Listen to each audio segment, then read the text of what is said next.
আসসালামু আলাইকুম সবাইকে। স্টুডেন্ট ভাইয়া পুরো আশা করি তোমরা অনেক অনেক ভালো আছো। আর যারা হচ্ছে সালাম দিচ্ছ, ওয়ালাইকুম আসসালাম। হ্যাঁ, আসসালাম। আলহামদুলিল্লাহ ভালো আছি আমরা সবাই। আসসালামু আলাইকুম অমিত ভাই। ওয়ালাইকুম কেমন আসসালাম রয়েছে? ভাই, ভালো আছেন না? কথা আলহামদুলিল্লাহ ভাইয়া ভালো কথা আছি। একদম স্পষ্ট তো, তাই না ভাই? জি ভাই, একদম ক্লিয়ার। আচ্ছা, ঠিক আছে। আমরা তাহলে আর 3-4 মিনিট পরে বললেই শুরু করে দিব, ঠিক আছে?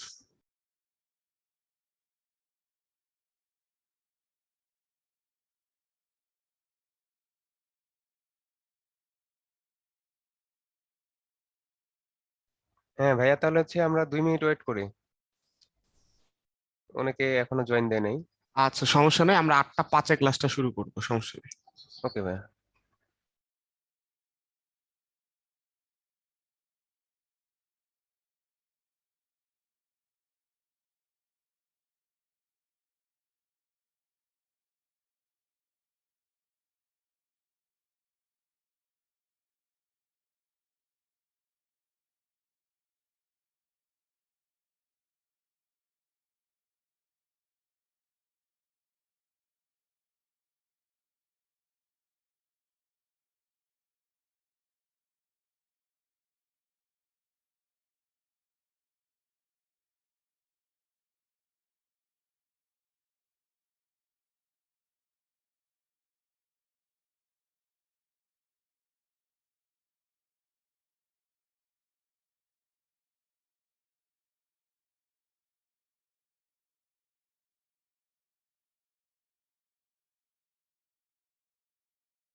ভাইয়া, আমার মনে হয় আমরা শুরু করে দিই, কারণ পরবর্তীতে আরো ক্লাস আছে তো আমাদের।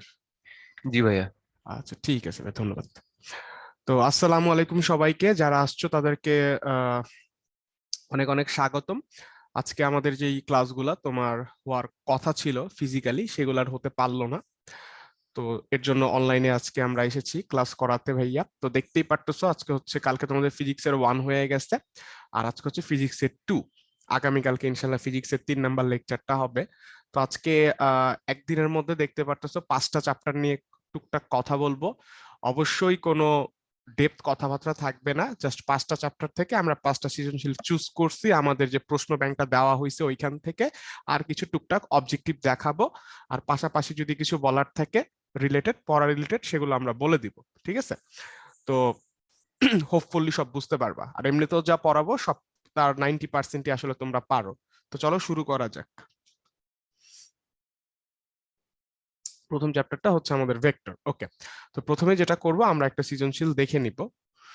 তো ক আর খ এই দুটার জন্য আসলে উদ্দীপক পড়ার দরকার হয় না, এই দুইটা তাহলে আমরা এমনিতেই পড়ে যাই। প্রথমটা হচ্ছে নাল ভেক্টর কি। আমরা সবাই জানি যেই ভেক্টরের মান শূন্য সেটাকেই নাল ভেক্টর বলে। তার মানে নাল ভেক্টর মানে হচ্ছে শূন্য ভেক্টর। হ্যাঁ, এখান থেকে একটা অবজেক্টিভ বলে দিচ্ছি, কেউ যদি জিজ্ঞাসা করে যে নাল ভেক্টরের দিক কি, তুমি কিন্তু বলতে পারবা না যে নাল ভেক্টরের দিক নাই, এটা বলা যাবে না। অ্যান্সার হচ্ছে নাল ভেক্টরের কোনো নির্দিষ্ট দিক নাই, যে কোনো দিকেই নাল ভেক্টরের দিক থাকে। ওকে, এবার আসি 2। নৌকার গুণ টানার ক্ষেত্রে রশি বেশি লম্বা হলে নৌকা দ্রুত চলে কেন? এখানে একটা নৌকা আছে, এখানে একটা নৌকা আছে, আমরা ধরে নিলাম এটা হচ্ছে আমাদের নদীর পার, এটা হচ্ছে নদী। এখানে একটা লোক তোমার একটা দড়ি দিয়ে নৌকাটাকে বেঁধে টেনে নিয়ে যাচ্ছে। যদি তাই হয় তাহলে তুমি একটা জিনিস খেয়াল করো তো ভাইয়া, কেউ যদি, লোকটা যদি এই দড়িটা ধরে টানতে থাকে নৌকাটাকে, তাহলে এই বরাবর সে, ধরলাম আমি টি বলে টানতেছে, তাহলে এটাকে আমি দুইটা উপাংশে ভাগ করলাম, একটা হচ্ছে এই বরাবর আর একটা হচ্ছে ওই বরাবর।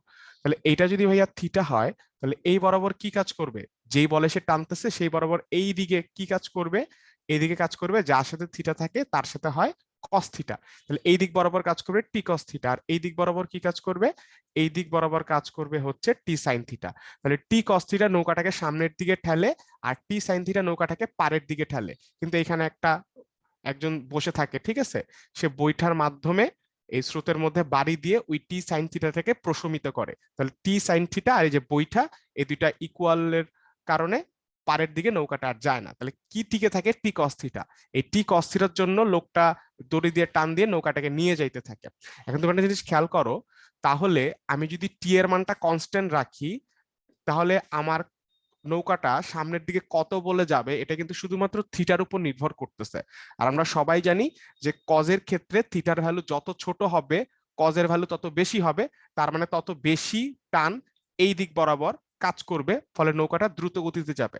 এখন এই যে লোকটা যেই দড়ি দিয়ে টানতেছে, সে যদি দড়িটা একটু লম্বা করতো তাহলে আরেকটু সামনে থেকে সে টান দিতে পারতো, যদি দড়িটা আরেকটু লম্বা করতো আরেকটু সামনে থেকে টান দিতে পারতো।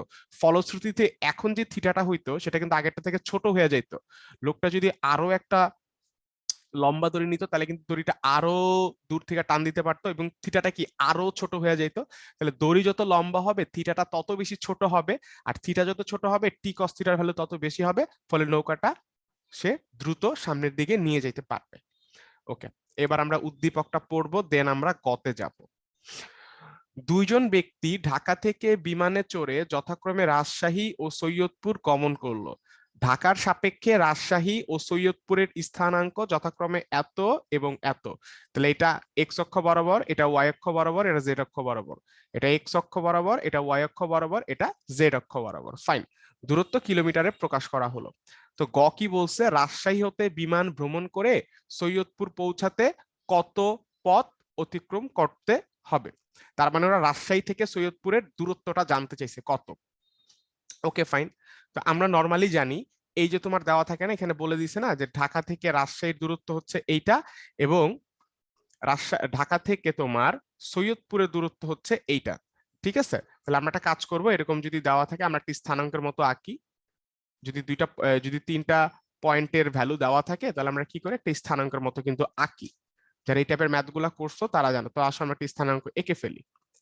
এই এই এই এটা হচ্ছে আমার এক্স অক্ষ, একটা ওয়াই অক্ষ, আর একটা হচ্ছে আমাদের জেড অক্ষ। তো যে কোনো পয়েন্ট দেওয়া থাকলে সেটা কিন্তু আমরা ধরে নিই 0 0 থেকে মাপতেছি। কার থেকে মাপতেছি? 0 0 থেকে কিন্তু মাপতেছি। তাই যদি হয় তাহলে ঢাকা থেকে যেহেতু দূরত্বগুলো মাপতেছি, তাহলে এই জায়গাটা আমি ধরলাম ঢাকা আছে, আর তাহলে এই জায়গাটায় সব জিনিসের স্থানাঙ্ক 0 0 0। তাহলে ঢাকা থেকে রাজশাহীর কোনটা, ঢাকা থেকে রাজশাহীটা এটা দেওয়া আছে, ধরলাম এই জিনিসটা হচ্ছে এইখানে। তাহলে এইখান থেকে এটা যদি একটা দাগ দিই, তাহলে এটা হচ্ছে আমার কত পয়েন্ট, এটা হচ্ছে ধরলাম আমার এ পয়েন্ট, এটা হচ্ছে আমার 0 পয়েন্ট।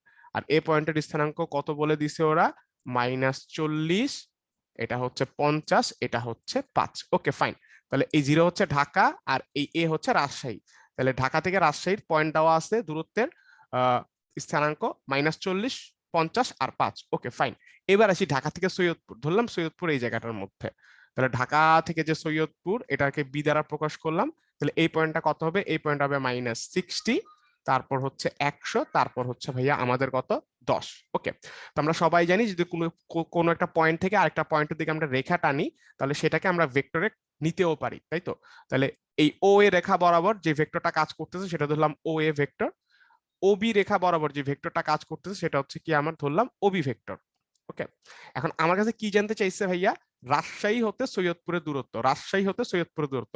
এখন রাজশাহী এ বিন্দুতে, সৈয়দপুর বি বিন্দুতে, তাহলে রাজশাহী থেকে সৈয়দপুরের দূরত্ব কিরকম হবে, আমি এ থেকে বি পর্যন্ত নিশ্চয়ই একটা রেখা টানবো, এই এ থেকে বি পর্যন্ত রেখা টানলাম। তাহলে এই যে এবি, এই যে এবি রেখাটা আছে বা এবি ভেক্টরটা আছে, এটাই কিন্তু তোমার রাজশাহী থেকে সৈয়দপুরের দূরত্ব। তো তুমি খেয়াল করো তো, ও এ বি একটা ত্রিভুজ না, ও এ বি কিন্তু একটা ত্রিভুজ। তাহলে ও এ বি এই ত্রিভুজ থেকে তুমি কি লিখতে পারো বলো তো, যারা আমরা ভেক্টর জানি, ও এ আর এ বি এক ডিরেকশনে আর ও বি কি অপর ডিরেকশনে, তাহলে এখান থেকে আমরা একটা জিনিস লিখতে পারি, সেটা হচ্ছে ও এ যোগ এ বি সমান সমান কত, ও বি, তাই না? এটা কিন্তু আমরা লিখতে পারি, কারণ ও এ আর এ বি হচ্ছে একদিকের ডিরেকশনে আর ও বি হচ্ছে অপোজিট ডিরেকশনে একটা ত্রিভুজের। তাহলে তো এটা আমরা লিখতেই পারি। ওকে, এখন হচ্ছে আমাদের জিনিসগুলোর ভেক্টর ফর্মে নিতে হবে। ভেক্টর ফর্মে কিভাবে নিব আমরা জানি, যে এই 40-এর সাথে আমি আই ভেক্টর অ্যাড করব, 50-এর সাথে আমি জে ভেক্টর অ্যাড করব, আর 5-এর সাথে কি আমি কে ভেক্টর অ্যাড করব। এই আই যে কি, এরা কে, এরা হচ্ছে যথাক্রমে এক্স অক্ষ, এটা ধরলাম আমরা আমাদের ওয়াই অক্ষ, আর সাপোজ এটা ধরলাম আমরা আমাদের জেড অক্ষ। এরা হচ্ছে তোমার যথাক্রমে ভাইয়া এক্স অক্ষ বরাবর, আই হচ্ছে এক্স অক্ষ বরাবর একক ভেক্টর, জে হচ্ছে ওয়াই অক্ষ বরাবর একক ভেক্টর, আর কে হচ্ছে আমাদের জেড অক্ষ বরাবর একক ভেক্টর। তাহলে এই প্রত্যেকটা সংখ্যার সাথে আই জে কে এগুলো অ্যাড করে দিলেই তো ভেক্টরে কনভার্ট হয়ে গেল। ওকে ফাইন, এখন আমাদের কি লাগবে, আমাদের তো এবিটা লাগবে। তাহলে আমরা এবিটাকে এখানে রাখলাম, এবি, ঠিক আছে, কারণ এবিটাই ছিল রাজশাহী থেকে সৈয়দপুরের দূরত্ব। এখানে হচ্ছে ওবি, ওই পাশে যদি দিয়ে দেই ও এর, তাহলে হয়ে গেল -ও এ। এখন আসো আমরা বসাই, ওবি কত ভাইয়া বলো তো, প্রত্যেকটার সাথে আই জে কে অ্যাড করে দাও। তাহলে ওবি ছিল -60 আই, ঠিক আছে, তারপর হচ্ছে +100 কে, প্লাস হচ্ছে 100 কে। আচ্ছা, মাঝখানেটা আমাদের জে এর ভ্যালু থাকে, মাঝখানেটা আমাদের হচ্ছে জে এর ভ্যালু থাকে, তাহলে হচ্ছে 100 জে প্লাস হচ্ছে 10 কে। ওকে মাইনাস, এবার আমরা ও এর যে ভ্যালুগুলো আছে মানে যে 40 50 5 এগুলোর সাথে অ্যাড করে যদি দেই, তাহলে কত হচ্ছে 40 আই প্লাস 50 জে প্লাস 5 কে, হ্যাঁ, প্লাস হচ্ছে 5 কে। ওকে, এখন আমরা তো বিয়োগ করতেই পারি, আই এর ফ্যামিলির সাথে আই এর ফ্যামিলি বিয়োগ, তাই না, জে এর ফ্যামিলির সাথে জে এর ফ্যামিলি বিয়োগ, কে থেকে কে এর ফ্যামিলি বিয়োগ। তো আমরা যদি এটা হিসাব করি তাহলে কত আসবে, -20 আই প্লাস 50 জে প্লাস 5 কে, এটা চলে আসলো। তাহলে এবি রেখা বরাবর আমার ভেক্টরের মানটা কত, ভেক্টরের মানে ভেক্টরটা হচ্ছে এইটা, কিন্তু আমার তো দূরত্ব যেহেতু লাগবে কত পথ, তার মানে আমার মানটা লাগবে। অতএব এবি এই ভেক্টর বরাবর আমার মানটা হচ্ছে, আমরা তো জানি কিভাবে মান বের করে, রুট করে প্রত্যেকটা সহগের কি করতে হয়, স্কয়ার করতে হয়, তাই তো। এই এই এই তাহলে আমাদের অ্যান্সারটা কত আসবে, আমরা যদি হিসাবটা করে ফেলে আমাদের অ্যান্সারটা আসবে হচ্ছে 54.08 কিলোমিটার। এটা হচ্ছে আমাদের অ্যান্সার। তাহলে রাজশাহী থেকে সৈয়দপুরের দূরত্ব হচ্ছে আমাদের 54.08 কিলোমিটার। ঠিক আছে, খুব ইজি একটা ম্যাথ, আমরা করতেই পারবো। এবার আমরা তাহলে ঘয়ের মধ্যে চলে যাই, ঘটা কি বলছে। যে ঢাকা হতে রাজশাহী গমনকারী ব্যক্তি সৈয়দপুরের দিকে কত দূর অগ্রসর হয়েছিল। ওকে ফাইন, ওরা জানতে চাইছে ব্যক্তি তো ঢাকা থেকে রাজশাহীতে গিয়েছিল, তাহলে রাজশাহীতে যদি সে যায়ও সৈয়দপুর বরাবর তার দূরত্বের কি পরিমাণ অংশ ছিল বা কতটুকু সে গিয়েছিল। এটা আমরা কিভাবে করব, এটা আমরা এইভাবে করব। এখন আমরা কিসের আনসার করতেছি, ঘয়ের আনসার করতেছি। ওকে, আমরা একটা কাজ করি, আবার এই যে ও এ বিটা লিখি, এটা ও ছিল, সাপোজ এটা এ ছিল, এটা হচ্ছে বি ছিল, সাপোজ একটু এইভাবে এখন আঁকলাম, তাহলে এটুক ছিল ও বি, এটুক ছিল আমাদের ও এ, ধরে নিলাম। ও এটা কি ছিল ভাইয়া, ঢাকা থেকে রাজশাহী, আর ও বিটা কি ছিল, ঢাকা থেকে সৈয়দপুর। তো তুমি যখন ঢাকা থেকে রাজশাহীতে গেছো, তুমি কিন্তু একটু শুধু ওপরের দিকে ওঠো নাই, তুমি একটু ডান পাশেও গেছো, তাই না? ডান দিকে গেলেই কিন্তু সৈয়দপুর ছিল। তাহলে তুমি রাজশাহী যাওয়ার পথে সৈয়দপুর বরাবর কতটুকু দূরত্ব গেছো বলো তো। সেটাকে কিন্তু আমি বলতে পারি, এইখান থেকে যদি একটু রেখার মতো টানি, তাহলে এতটুকু দূরত্ব কিন্তু তুমি রাজশাহীতে গেলেও এই বরাবর কিন্তু এতটুকু দূরত্ব তুমি সৈয়দপুর বরাবরও গেছো। তাহলে এতটুকু দূরত্ব কিভাবে আমরা বের করতে পারি, এটা যদি আমাদের থিটা হয় আর এটা যদি ও এ ভেক্টর হয়, আমরা জানি একটু এইখান বরাবর কি কাজ করবে, লম্ব উপাংশ, সেটা জানি কত, সেটা হচ্ছে নিশ্চয়ই এই ও এ কস থিটা। এটা তো আমরা জানি যে কোনো একটা ভেক্টর থেকে একটা রেখার উপর যদি এরকম আমি একটা লম্ব টানি, তাহলে এই যে ভূমিটা হয় যেটার মধ্যে তার ছায়াটা পড়ে লম্ব উপাংশ, সেটা কত হয়, ওই ও এ কস থিটা, তাই না? যেহেতু এই বরাবর ও এটা আছে, তাহলে এইটুক বরাবর কি কাজ করতেছে, ও এ কস থিটা। তাহলে ও এ কস থিটার মানটা বের করতে পারলেই আমি বুঝে যাব যে লোকটা ঢাকা থেকে রাজশাহীতে গেলেও সৈয়দপুর বরাবর কি পরিমাণ সে অগ্রসর হয়েছিল। তো আমরা কিভাবে করতে পারি, এটা আমরা খুব ইজিলি ডট গুণফলের মাধ্যমেই করে ফেলতে পারি। ঠিক আছে, তাহলে আমরা বলতে পারি, আমরা জানি যে ও এ ডট ও বি দুইটা ভেক্টর ডট গুণফল করলে কি হয় বলতো, এদের মান, হ্যাঁ, এদের মান ইনটু কত, কস থিটা। আমাদের কি লাগবে, ও এ কস থিটা লাগবে। একটা কাজ করি, ও এ কস থিটাকে আমরা এক পাশে রাখি আর ও বিটারে ওই পাশে দিয়ে দিই। তাহলে ও এ কস থিটা, আমি চাইলে উপরের যে তোমার এই ডিরেকশন এবং দুই পাশের মডুলার সরায় শুধুমাত্র ও এটাও লিখতে পারি, একই কিন্তু কথা, তাই না?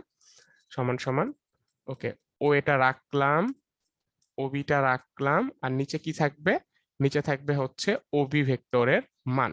ওকে, এখন আমরা তো ডট গুণফল করতেই পারি, ও আর ও বি ভেক্টরটা আমরা উঠাই।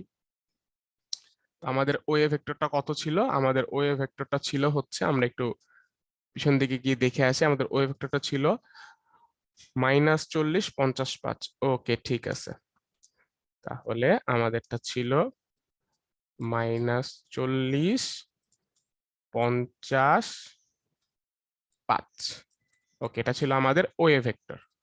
ডট চিহ্নটা আমরা রাখলাম, এখানে একটা মাইনাস আমাদের ছিল, হ্যাঁ, ডট চিহ্নটা আমরা রাখলাম। এখন হচ্ছে ওবি ভেক্টর, ওবি ভেক্টরটা আমাদের কত ছিল, আমরা একটু দেখে আসি। আমাদের ওবি ভেক্টরটা ছিল হচ্ছে -60 110।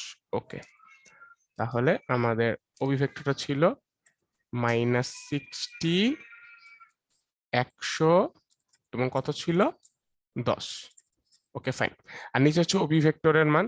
তাহলে ওবি ভেক্টরের মান কত, এই ওবি ভেক্টরের যে ইয়াগুলা আছে সহগগুলা, ওগুলা আমরা জানি কি করি, স্কোয়ার করি, তাই তো? এই এই এই টাইপের অঙ্কগুলো কিন্তু বোর্ডে তোমার দেয়, ঠিক আছে? সেগুলো আমরা প্র্যাকটিস করবো এবং আমরা পারবো, আমরা জানি। এখন ডট গুণফল সবাই করতে পারি, যদি ডট গুণফল গুলা করি, তাহলে আমাদের আই গুলা করলে আসে এটা 2400, এটা আসে 5000, আর যে কেটটা করলে এটা হয় হচ্ছে গিয়ে 50, আর নিচেরটা আসে হচ্ছে 117.047। ওকে, এখন এটার যোগফল দ্বারা এটার যে নিচের ভ্যালুটা আছে এটাকে ভাগ করলে আসে 63.65 কিলোমিটার। তাহলে লোকটা রাজশাহী বরাবর যখন গিয়েছিল তখন সৈয়দপুর বরাবর সে কতটুকু দূরত্ব গিয়েছিল, 63.65 কিলোমিটার। ঠিক আছে, 63.65 কিলোমিটার, এটা হচ্ছে আমাদের অ্যান্সার। তাহলে লাল রেখা বরাবর কতটুকু গেছিল, লাল রেখা বরাবর সে গিয়েছিল 63.45 কিলোমিটার। তো এইভাবে আমরা ম্যাথগুলো আসলে করে ফেলতে পারবো। চলো এখন আমরা কিছু অবজেক্টিভের মধ্যে যাই।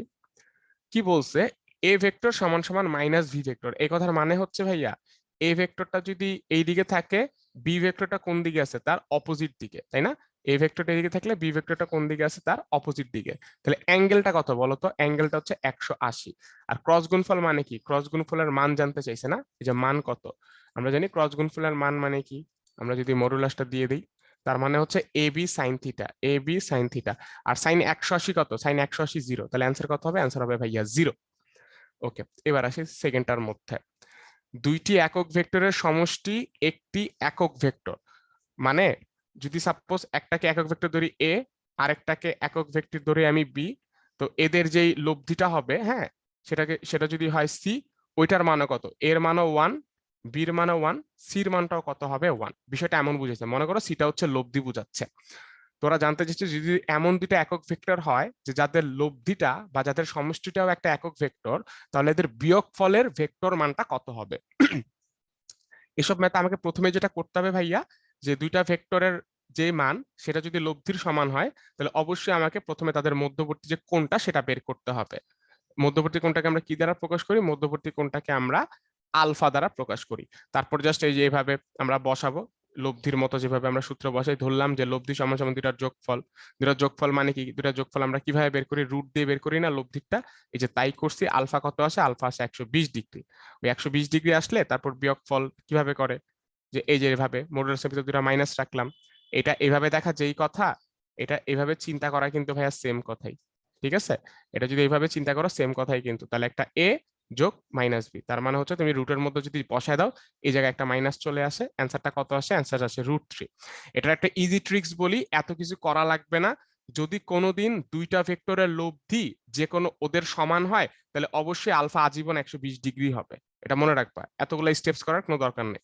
যদি দুইটা ভেক্টরের লব্ধি মানে যদি দুইটা ভেক্টর সমান হয় এবং তাদের লব্ধিটাও ওই একই হয়, তাহলে হচ্ছে তারা অবশ্যই 100 কত ডিগ্রি কোণে থাকবে? 20 ডিগ্রি কোণে থাকবে। তারপর তুমি জাস্ট এই লাইন থেকে শুরু করলেই হবে, এই লাইন থেকে শুরু করে ভ্যালুটা বসাবা, কত আসে? √3। এই হচ্ছে আমাদের কথা। ওকে, তো চলো এখন আমরা সামনের দিকে যাই।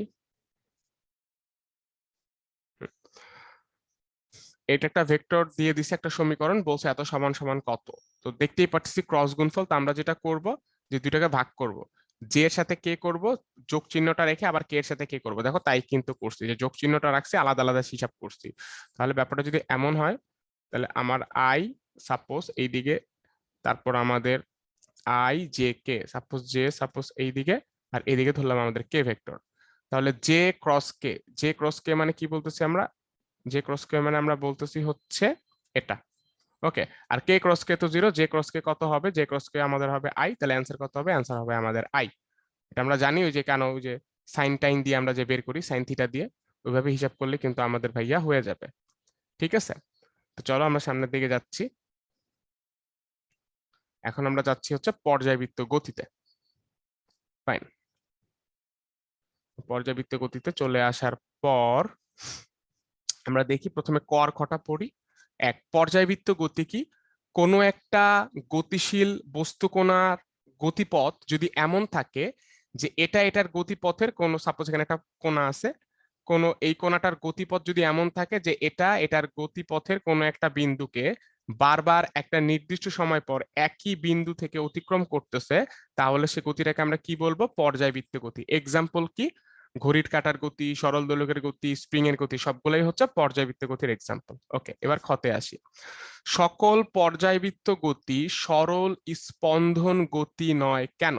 আচ্ছা, পর্যায়বৃত্ত গতির ব্যাপারটা কি? পর্যায়বৃত্ত গতি হচ্ছে কোনো একটা কোণা থাকবে, সেটা তার গতিপথের একটা নির্দিষ্ট বিন্দুকে বারবার একই দিক থেকে অতিক্রম করবে।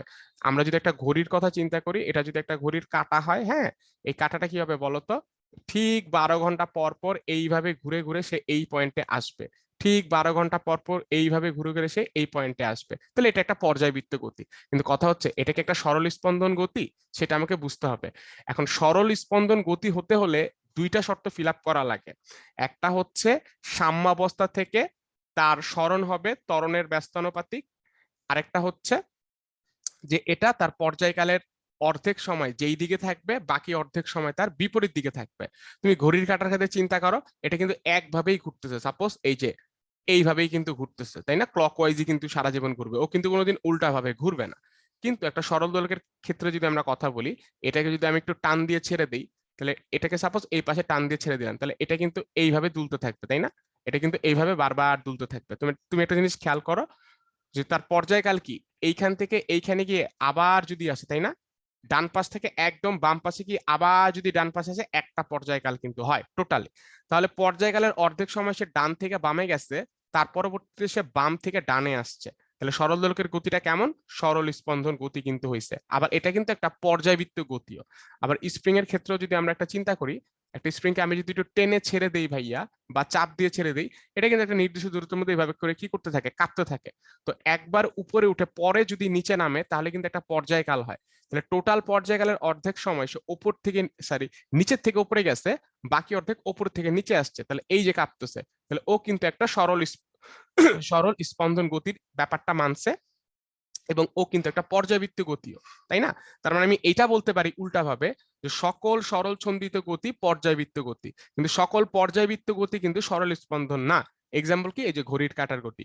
ইভেন এই যে সূর্য আছে, সূর্যকে কেন্দ্র করে আমাদের যে পৃথিবীটা ভাইয়া ঘুরতেছে এরকম একটা উপবৃত্তাকার পথে, ও কিন্তু সারা জীবন এভাবেই ঘুরতেছে, এভাবেই ঘুরতেছে। তাহলে এই পৃথিবী যে সূর্যের চারপাশে ঘুরতেছে, এটা কি? একটা পর্যায়বৃত্ত গতি। কিন্তু এটা কিন্তু আবার সরল স্পন্দন না। কেন? কারণ পৃথিবী কিন্তু সবসময় সাপোজ এই ডিরেকশনেই ঘুরবে, তাই না? এই ডিরেকশনেই ঘুরবে, সে কিন্তু উল্টাভাবে ঘুরবে না। এর জন্য আমি বলতে পারি যে সকল পর্যায়বৃত্ত গতি সরল স্পন্দন গতি না, কারণ সরল স্পন্দনের জন্য যে শর্তগুলো আছে সেগুলো সকল পর্যায়বৃত্ত গতি ফিল আপ আসলে করে না। ওকে, এবার আমরা একটু উদ্দীপকের মধ্যে যাব। উদ্দীপকে প্রদর্শিত সরল দোলকটার কার্যকরী দৈর্ঘ্য 1.5। কার্যকরী দৈর্ঘ্য কোনটা থাকে বলতো? এই যে এখান থেকে এটুক যেটা থাকে সেটা হচ্ছে আমাদের কার্যকরী দৈর্ঘ্য। এটাকে সাপোজ আমরা কি দ্বারা প্রকাশ করতে পারি? এল দ্বারাও প্রকাশ করতে পারি, বা এটাকে যদি আমি ও বলি তাহলে এই ক্ষেত্রে আমার ও এ, ও বি, ও সি সবগুলোই তো এল এর সমান। তাহলে এটা কত বলে দিয়েছে? এটা কার্যকরী দৈর্ঘ্য বলে দিয়েছে ভাইয়া 1.5 মিটার। এবং এত কেজি বব, এই যে ববটা আছে এটার ভর বলে দিয়েছে পয়েন্ট কত কেজি? 5 কেজি। তো এই বিন্দু থেকে মুক্তভাবে দুলতে দিলে সেই জিনিসটা আমরা জানি এই পাশে উঠবে, তাই না? এই পাশে উঠে ওটা আমরা দেখাইনি, এভাবেই সে একটা দুলতে থাকবে। তো গতে কি বলছে? বি বিন্দুতে ববটির বেগ কত হবে নির্ণয় করো। কোন দিয়ে দিছে দেখো, একটুক হচ্ছে 30 ডিগ্রি, একটুক হচ্ছে কত? 60 ডিগ্রি। তো এর পরের পেজে আমি অঙ্কটা করব। তো এর আগে কিন্তু ক্লাসের শুরুতে বলে নিছিলাম যে আমরা ধরেই নিব বেসিক জিনিসগুলো তোমার জানা আছে, খুব ডিটেলসে কিন্তু আমরা আজকে কথা বলবো না। সো বি বিন্দুতে ববটির বেগ কত এটা নির্ণয় করতে বলছে। আমরা জানি এটা, আমরা গয়ের অ্যান্সার করতেছি, এটা হচ্ছে আমরা গয়ের অ্যান্সার করতেছি। আমরা জানি এরকম তোমার সরল দোলকের ক্ষেত্রে বা সরল স্পন্দন গতির ক্ষেত্রে কিভাবে বেগ বের করতে হয় সেটা আমরা নিশ্চয়ই জানি। কিভাবে জানি বেগটা বের করে?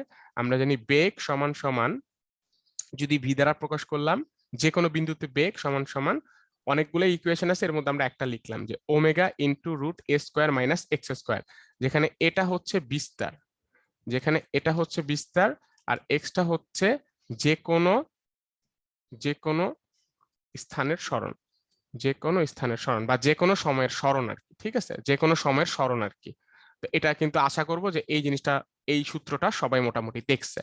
তো আমাদের যে কাজগুলো হচ্ছে সেগুলো হচ্ছে এই জিনিসগুলো আস্তে আস্তে একটু বের করা। তো প্রথমে যেটা আমাদের করা লাগবে, ওমেগাটা লাগবে, এ লাগবে, এক্স লাগবে, ঠিক আছে? তো আসলে আমরা একটা একটা করে বের করি, কিভাবে কি করা যায় আমরা দেখি।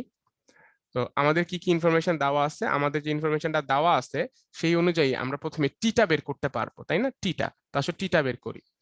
টি সমান সমান আমরা জানি 2 পাই রুট এল বাই জি। এটা কিন্তু আমরা 19 থেকে দেখে আসতেছি। তাহলে 2 পাই রুট এল কত? এল একটু আগে তুমি দেখে আসছিলে, এল এটা ছিল 1.5, এর এটা ছিল 1.5 মিটার। আর জি কত? জিটা আমরা দেখে আসছিলাম, একটু ব্যাকে যাই, জিটা আমরা কত? জিটা আমরা দেখে আসছিলাম, ও জি হচ্ছে অভিকর্ষ স্তরণ 9.8, জি হচ্ছে অভিকর্ষ স্তরণ 9.8। তাহলে এটা হিসাব করলে আমাদের টি কত আসবে? টি আসবে 2.46 সেকেন্ড, 2.467, ঠিক আছে? এটা আসবে আমাদের সেকেন্ড টি এর মান। তাহলে ওমেগা কত? ওমেগা সমান সমান আমরা জানি 2 পাই ডিভাইডেড বাই হচ্ছে টি। তাহলে 2 পাই টি এর ভ্যালু কত? 2.46। এটা দ্বারা করলে আমরা ওমেগা কত পাবো? ওমেগা পাবো 2.56 রেডিয়ান পার সেকেন্ড। তাহলে আমাদের কিন্তু ওমেগাটা বের হয়ে গেছে। হ্যাঁ, আমাদের ওমেগাটা বের হয়ে গেছে। এখন আমাদের বিস্তার লাগবে, আর হচ্ছে কার লাগবে? আর হচ্ছে আমাদের এক্স এর ভ্যালুটা লাগবে। তো আমরা কোন বিন্দুতে বেগটা বের করতে চাচ্ছি বলতো? বলছে যে বি বিন্দুতে বেগের মানটা জানতে চাইছি, বি বিন্দুতে, তাই তো? তাহলে বি বিন্দুতে বেগের মান জানতে চাইলে এইখান থেকে এটুক হচ্ছে আমাদের এক্স এর মান, আর আমাদের বিস্তার কতটুকু হবে? বিস্তার হবে হচ্ছে কি ঠিক এই পাশ থেকে এই এ পর্যন্ত যে ভ্যালুটা, এটা কিন্তু আমাদের বিস্তার হবে। এটা আমাদের কি হবে? এটা আমাদের বিস্তার হবে। একটা কাজ করি, আমরা একটা ডিরেকশন দিয়ে দিই, সাপোজ এটা নাম দিলাম এ প্রাইম, তাহলে সি এ প্রাইম এই দূরত্বটা হবে আমাদের বিস্তার, তাই না? চিত্র অনুযায়ী সি এ প্রাইম এই দূরত্বটা হবে বিস্তার, এবং সাপোজ এটাকে যদি আমি বি প্রাইম বলি, তাহলে চিত্র অনুযায়ী এই সি বি প্রাইম হবে হচ্ছে আমাদের তোমার এই এক্স পরিমাণ যে দূরত্ব বা সরণ সেটা। এখন এগুলো আমরা কিভাবে বের করবো? এগুলো আমরা সুন্দর করে ত্রিভুজ সূত্র দিয়ে বের করতে পারবো, ঠিক আছে? এগুলো আমরা সুন্দর করে ত্রিভুজ সূত্র দিয়ে বের করতে পারবো। আমি যদি প্রথমে এই রেখাটার কথা চিন্তা করি যে এটা আমি কিভাবে বের করব, তাহলে তুমি এটার দিকে একটু তাকাও, তাইলেই বুঝতে পারবা। আমরা যদি এইটা নিয়ে একটু চিন্তা করি, আমাদের কিন্তু এটা হচ্ছে ও ছিল, আমাদের কিন্তু ও এর ভ্যালু আমরা জানি, তাই না ভাইয়া? আমরা কিন্তু ও এর ভ্যালু জানি। তাহলে আর এই পুরা কোণটা কত? এই পুরা কোণটা হচ্ছে 60 ডিগ্রি। তাহলে এটা যদি আমার 60 ডিগ্রি হয়, তাহলে এইটা কি হবে? এটা হবে আমার লম্ব, এটা হবে আমার লম্ব, মানে সি এ প্রাইম যেটা, এটা হবে আমার লম্ব। আর এটা আমার কি হবে? ও এটা, এটা হবে হচ্ছে আমাদের অতিভুজ। তাহলে লম্ব বাই অতিভুজ কি? Theta, sine theta. তাহলে আমি লিখতেই পারি যে সাইন 60 সমান সমান লম্ব বাই অতিভুজ। লম্ব কি? এই রেখাটা। আর এই রেখাটা মানে কি? এই রেখাটা কতটুকু? এই রেখাটা এই যে বলে রাখছি, এই রেখাটা হচ্ছে ধরে নিচ্ছি আমরা সি এ প্রাইম। তাহলে সি এ প্রাইম এটা আমরা নিলাম। সি এ প্রাইমের ভ্যালু যেটা হবে সেটাই আমার কি হবে? বিস্তার হবে কিন্তু ভাইয়া, ঠিক আছে? আর অতিভুজকে, অতিভুজ হচ্ছে ও এ, অতিভুজ হচ্ছে ও এ।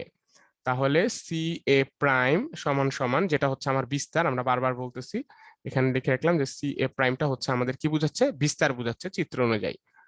ও এ সাইন কত? সাইন হচ্ছে 60। ওকে, এখন ও এর ভ্যালু কত ছিল? ও এর ভ্যালু ছিল ভাইয়া 1.5 মিটার। আর সাইন 60 কত? সাইন 60 হচ্ছে √3/2। তো হিসাব করলে আমাদের বিস্তারটা কত আসতেছে? আমাদের হিসাব করলে বিস্তারটা আসতেছে 1.299 মিটার। ওকে, 1.299 মিটার একটা পোর্শন হয়ে গেছে। এবার আমরা আসি এক্সটা বের করব আমরা, তাই না? যেই বিন্দুতে বলছে মূল বিন্দু থেকে ওই বিন্দুর কি পরিমাণ সরণ সেটা আমরা বের করার চেষ্টা করবো, যে সরণ তার কতটুকু হয়েছে, যেটাকে আমরা কি দ্বারা প্রকাশ করতেছি? যেটাকে আমরা সিবি প্রাইম এটা দ্বারা প্রকাশ করতেছি। তাহলে আমরা একটু কালারটা চেঞ্জ করে অন্য একটা কালার নিয়ে আসো, টিয়া কালার সাপোজ নিলাম। তাহলে এতটুকু নিয়ে যখন কথা বলবো তখন আমাদের ত্রিভুজটা কিন্তু এইটা হয়ে গেছে তখন, তাই না?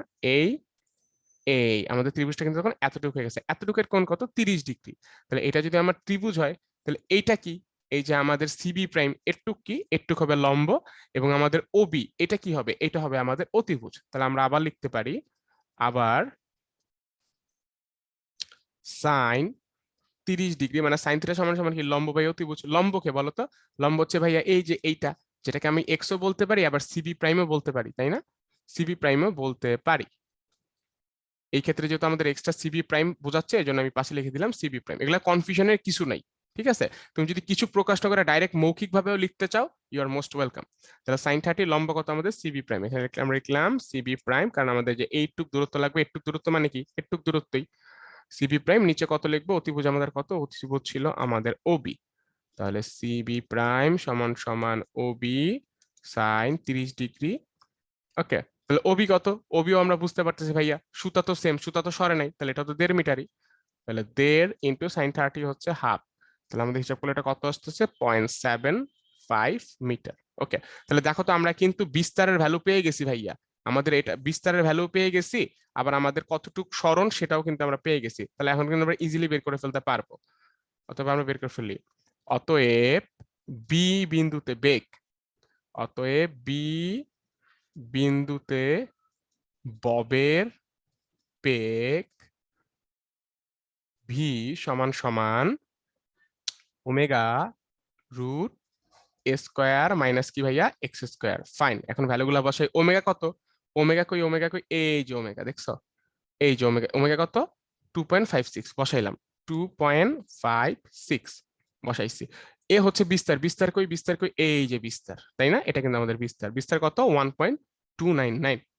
রুট দিলাম, স্কোয়ার আছে 1.299 স্কোয়ার মাইনাস আমাদের এক্স কত? এক্স কত? এই যে এক্স, তাই না?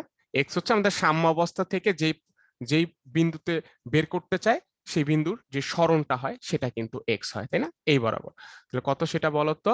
0.75। কেন এক্স এইটা, কেন বিস্তার এইটা, আমি আশা করবো এই জিনিসগুলো আমরা জানি, কারণ আমরা ধরে নিয়েছি যে তোমাদের যেহেতু সামনে পরীক্ষা, বেসিক ব্যাপারগুলা তোমরা সব সম্পর্কে অবগত। তাহলে কত আসে? 2.715 মিটার পার সেকেন্ড। এটা হচ্ছে তাহলে আমাদের অ্যান্সার। তাহলে বি বিন্দুতে আমাদের বেগের মান হচ্ছে 2.715 এত মিটার পার সেকেন্ড। এটা হচ্ছে আমাদের গ শেষ। খুবই ইজি ছিল। প্রথমে আমরা ভাইয়া টিটা বের করছি, টি বের করে ওমেগাটা কেন বের করছি, কারণ এই যে সূত্রের দিকে তাকায় দেখছি আমাদের ওমেগাটা লাগবে, তারপর বিস্তার লাগবে এবং হচ্ছে এক্স লাগবে। তো বিস্তার কিভাবে, আমরা জানি যে সাম্য অবস্থান থেকে একদম মিডল পয়েন্ট থেকে এই বরাবর যে লম্ব দূরত্ব থেকে সেটা হয় বিস্তার। এবং এইভাবে কেন সরণগুলো আমরা এইভাবে নেই, এগুলো আমাদের যখন আমরা একাডেমিক পড়ছি বা নিজেরা পড়ালেখা করছো তখনই কিন্তু ব্যাপারগুলো সম্পর্কে তোমাদের ক্লিয়ার হওয়ার কথা ভাইয়া, যে কেন আমরা এইভাবে জিনিসগুলোকে নেই। তো আশা করি সবাই জানি। তো তারপর এইভাবে জাস্ট বের করে বসায় দিলে হয়ে যাবে। ঠিক আছে, এগুলা কিন্তু খুব বোর্ডে আসার জন্য ইম্পর্টেন্ট অঙ্ক, এর জন্য এগুলাকে আমরা সিলেক্ট করছি। তো চলো আমরা ঘতে যাই। ঘতে যাওয়ার আগে প্রশ্নটা একটু পড়ে যাই কি ছিল। ঘয়ের প্রশ্নটা ছিল যে এ বিন্দুতে ববের বিভব শক্তি এবং সি বিন্দুতে ববের গতি শক্তি সমান হবে কি। এটা অঙ্ক করার আগেই বলতে পারি অবশ্যই সমান হবে। এ বিন্দুতে সর্বোচ্চ শক্তি বলতে খালি বিভব শক্তি, আর এই সি বিন্দু যেহেতু আমার সাম্যাবস্থা বা একদম নিউট্রাল একটা অবস্থা, এই অবস্থার মধ্যে সর্বোচ্চ শক্তি কিন্তু আমার গতি শক্তি, আর সর্বোচ্চ শক্তি তো আর কোনোদিন চেঞ্জ হবে না। তাহলে এই বিন্দুতে মোট শক্তি যদি কথার কথা 100 জুল হয়, সি বিন্দুতে মোট শক্তিও কি 100 জুলই হবে। এই বিন্দুতে সেটা যদি বিভব হয়, সি বিন্দুতে সেটা কি গতিশক্তি হবে। এই তো জাস্ট সেটা আমরা মৌখিকভাবে বললাম, এখন আমরা একটু ম্যাথমেটিক্যাল ভাবে জিনিসটা দেখবো। কিন্তু আমাদের আগে থেকে কিন্তু মাথায় ঢুকে আছে না, অবশ্যই সেম হবে। তো সেটা আমরা কিভাবে করব, অনেক ভাবে করা যায়। তো আমি যে কোনো একভাবে করায় দিচ্ছি। দেখি, তো যখন এই বিন্দুতে আসছে, আমরা জানি যে এই সরল দোলকের ক্ষেত্রে আমরা বিভব শক্তি কিভাবে মাপি। আমরা জানি যে বিভব শক্তি আমরা মাপি ইপি সমান সমান হাফ কে এক্স স্কোয়ার, এভাবে কিন্তু আমরা ভাইয়া মাপি। এক্স হচ্ছে তুমি যেই পয়েন্টে বলতেছো না, সাপোজ এখানে অনেকগুলো পয়েন্টে ধরতে পারতো, এইখানে কত, ওইখানে কত, সেইখানে কত, ওই এক্স হচ্ছে এইখান থেকে ওই দূরত্বটা। তো আমরা যেহেতু একদম এ বিন্দুতে বিভব শক্তি জানতে চাচ্ছি, তাহলে এটা কি আমার সর্বোচ্চ বিস্তারের জায়গা, এটা আমার সর্বোচ্চ বিস্তারের জায়গা। ফলে এই ক্ষেত্রে আমি এক্স সমান সমান কত লিখবো, এ লিখবো। কেন, কারণ এ বিন্দুতে একদম বিস্তারের দিকেই আছে। তাহলে এই যে এই রেখাটা কিন্তু আমার বিস্তারের সমান, আর বিস্তারকে তো আমরা এ দ্বারা প্রকাশ করি। এখানে এ মানে কিন্তু এই পয়েন্টটা না, এ মানে এখানে বিস্তার বোঝাচ্ছে। ঠিক আছে, আর এখানে যে কেটা আমরা লিখছি এটা স্প্রিং ধ্রুবক না, এটা হচ্ছে স্প্রিং এর ক্ষেত্রে ইউজ করলে স্প্রিং ধ্রুবক, আদারওয়াইজ যে কোনো জায়গায় যদি আমি ইউজ করি কেটা হচ্ছে একটা ধ্রুবক। আর আমরা অলরেডি এটাও অনেকে দেখে আসছি যে ওমেগা সমান সমান রুট কে বাই এম, এটা আমাদের বইয়ের মধ্যে কিন্তু ছিল, এটা আমরা সবাই দেখে আসছি। ওমেগা ছিল আমাদের কৌণিক বেগ বা কম্পাঙ্ক, এমটা ছিল ভর, আর কেটা ছিল একটা কনস্ট্যান্ট। ওমেগা সমান সমান রুট কে বাই এম। তো এখান থেকে আমি চাচ্ছি জিনিসগুলোকে একটু সুন্দর করে সাজাইতে। আমি যদি সাজাই তাহলে হাফ রাখলাম, কে এর জায়গায় কি লিখবো বলো তো, স্কোয়ার করলে কত হয়, স্কোয়ার করলে আর এমটার ওই পাশে দিলে কি ওমেগা স্কোয়ার এম হয়। তাহলে হাফ ইন্টু কে এর জায়গায় কত লিখবো, ওমেগা স্কোয়ার এম। আর এক্স এর জায়গায় কত লিখবো, এক্স এর জায়গায় এ লিখবো। কেন, কারণ এই বিন্দুতে যখন সে আসে একটু বরাবর আসলে আমার বিস্তার বোঝাচ্ছে। তাহলে এক্স এর জায়গায় আমি এ লিখলাম স্কোয়ার।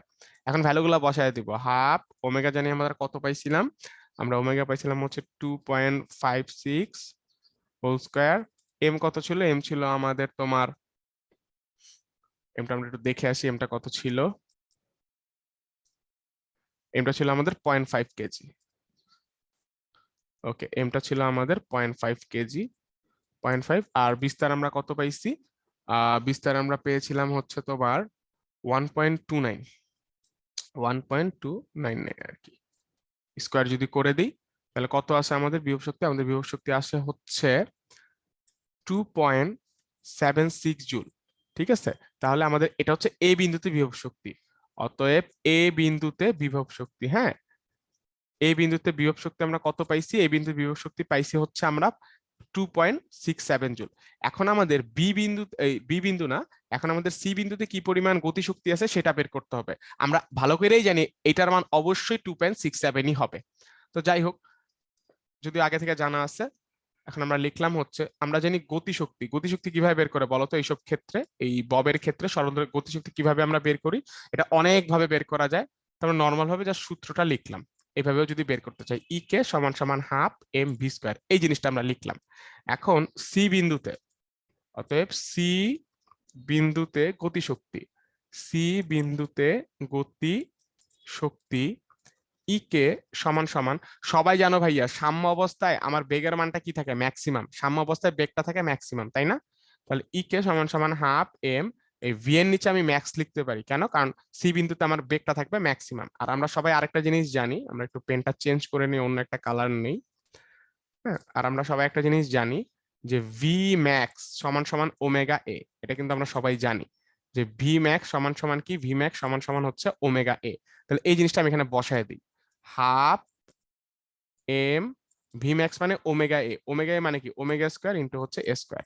এখন জাস্ট আমরা ভ্যালুগুলো যদি বসাই, ও ভ্যালুগুলো না বসালে তুমি দেখো হাফ আছে, হাফ আছে, এম আছে, এম আছে, ওমেগা স্কোয়ার এ স্কোয়ার, ওমেগা স্কোয়ার এ স্কোয়ার, তার মানে বুঝতেই পারছো ভ্যালু কত হবে, ওই 2.67, সরি 2.76 জুল, কত আসবে 2.76। অতএব এ ও বি বিন্দুতে বিভব শক্তি ও গতিশক্তি সমান, বিভব শক্তি ও গতি শক্তি কি হবে ভাইয়া সমান, যেটা আমরা অঙ্ক করার আগেই আসলে বুঝতে পেরেছিলাম। এটা হচ্ছে আমাদের অ্যান্সার, এটা হচ্ছে আমাদের অ্যান্সার। ওকে, এই গতিশক্তি চাইলে আরো অন্য অনেক ভাবে বের করা যায়, তুমি যেভাবে ভাইয়া কমফোর্টেবল সেভাবে বের করলেই হবে, কারণ আমরা জানি যে পর্যাবৃত্ত গতির মধ্যে অনেকগুলো ইকুয়েশন আছে, ঠিক আছে, যে যেটা বেশি, যে যেটাতে করে অভ্যস্ত ওইটা দিয়েই করবা, কিন্তু দিন শেষে তোমাকে কি করতে হবে, এমন ভাবে অঙ্কটা করতে হবে যাতে অ্যান্সারটা তুমি সুন্দরভাবে রিপ্রেজেন্ট করতে পারো। ঠিক আছে, চলো আমরা সামনের দিকে যাচ্ছি। এখন আমরা কিছু ঝটপট অবজেক্টিভ দেখে ফেলি। একটি সরল দোলন গতি সম্পন্ন কোণার সরণ দেওয়া আছে এরকম, আমরা জানি স্ট্যান্ডার্ড সমীকরণটা হচ্ছে এইটা, তাই না, এটা হচ্ছে স্ট্যান্ডার্ড সমীকরণ। এটার সাথে কম্পেয়ার করি, কোণাটির স্পন্দনের পর্যায়কাল কত। তো মাঝখানে যে এখানে টি এর আগে ওমেগা আছে, এখানে টি এর আগে 2 পাই আছে, তাহলে ওমেগা সমান সমান 2 পাই, আমরা জানি ওমেগা সমান সমান 2 পাই বাই টি। তাহলে টিটাকে আমি উপরে নিব, পাইটার নিচে দিলাম, ওমেগা কত, ওমেগা তো তুমি জানো যে 2 পাই, ওমেগা তো 2 পাই, 2 পাই বসাও, 2 পাই কাটা 1 সেকেন্ড হয়, খুব সিম্পল, ঠিক আছে, এটা নিজেরাই আমরা করতে পারবো। তারপর আসি, সাম্য অবস্থা থেকে 1 মিটার দূরে কোণাটির গতিশক্তি ও বিভব শক্তির অনুপাত কত। ওকে, জিনিসটা হচ্ছে এরকম, এটা যদি একটা বব হয় ভাইয়া, সাপোজ এখানে গেছে, হ্যাঁ, তো আমার সর্বোচ্চ বিস্তার হচ্ছে এতটুক, যেটাকে আমরা কি দ্বারা প্রকাশ করি, এ দ্বারা প্রকাশ করি, হ্যাঁ, সর্বোচ্চ বিস্তারটাকে আমরা এ দ্বারা প্রকাশ করি। তাহলে এইখানে যখন বস্তুটা আছে, এই এই মোমেন্টে তার সর্বোচ্চ বিভব শক্তি কত, মানে তার বিভব শক্তি কত, হাফ কে এ স্কোয়ার, এটাই কি তার সর্বোচ্চ শক্তি। তাহলে কোনো একটা এরকম সরল দোলকের ক্ষেত্রে আমার টোটাল শক্তি কত হয়, টোটাল শক্তি হয় হাফ কে এ স্কোয়ার, হাফ কে কত হয় এ স্কোয়ার, এটা আমার কি হয়, এটা হয় সর্বোচ্চ বিন্দুতে বিভব শক্তি, এটাও বলা যায়, আবার এটাও বলা যায়, এটা হচ্ছে আমার মোট শক্তি। এখন মনে করো ববটা এখানে ঘুরতে ঘুরতে একটা সময় আসছে, হ্যাঁ, অন্য একটা জায়গার মধ্যে আসছে, আমি বলছি না যে গতি বিভব অনেক ভাবে বের করা যায়, এই সময়টা আসছে, তখন সুতাটা কি এইভাবে থাকবে, তখন তার কতটুক সরণ আছে, এখন কিন্তু সরণটা তার বিস্তারের সমান না, এখন সরণটা হচ্ছে এতটুকু, ধরলাম সেটা হচ্ছে এক্স, সেটা কত আমাদের এক্স।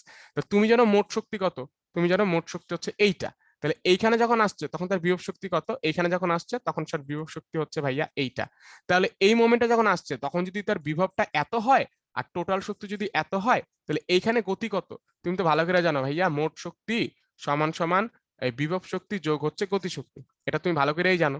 তাহলে মোট শক্তি কত, তুমি তো বললা, মানে আমি তো বললাম হাফ কে স্কোয়ার, বিভব কত, যে পয়েন্টে আমি বলতেছি সেই পয়েন্টে বিভব কত, বিভব হচ্ছে হাফ কে এক্স স্কোয়ার, হাফ কে এক্স স্কোয়ার। তাহলে ওই পয়েন্টে আমার গতি কত হবে, নিশ্চয়ই এটার থেকে এটা আমি বিয়োগ করব, দেখো তাই করছি, এই যে গতি ডিভাইডেড বাই বিভব, নিচে বিভবের জন্য এই যে এটা লিখছি ভাইয়া, আর গতির জন্য কি টোটালটা থেকে আমি বিভবটা বিয়োগ করছি।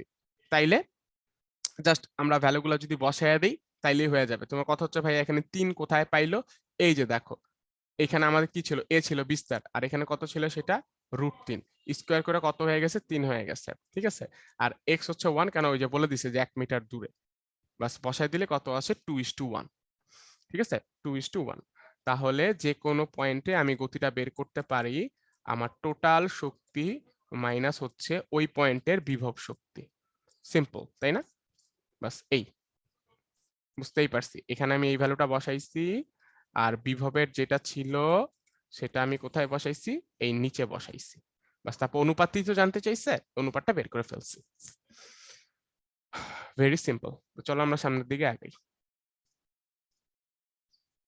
এটা এগুলা খুব ইম্পর্টেন্ট, এটা আছে পরীক্ষা, হ্যাঁ, সরল ছন্দিত সম্পন্ন মানে সরল ছন্দিত গতি সম্পন্ন কোণার সমীকরণ দেওয়া আছে, আমরা সবাই স্ট্যান্ডার্ড সমীকরণটা দেখে আসছি, এই যে দেওয়া আছে স্ট্যান্ডার্ডটা দেখছো, এটা স্ট্যান্ডার্ডটা এটা না, স্ট্যান্ডার্ড ছিল এইটা আর কি, এটা ছিল স্ট্যান্ডার্ড সমীকরণটা, তাই না ভাইয়া, মনে পড়ে, হ্যাঁ, এটার সাথে কম্পেয়ার করো, এটার আগে কেউ ছিল, ছিল না, তাহলে পুরো সমীকরণকে কি দ্বারা ভাগ করতে হবে, 4 দ্বারা ভাগ করতে হবে, 4 দ্বারা ভাগ করলে এখান থেকে 4টা ভ্যানিশ হয়ে যায়, আর এই 100টা কত হয়ে যায়, 100টা ছোট হয়ে এই যে 25 হয়ে যায়।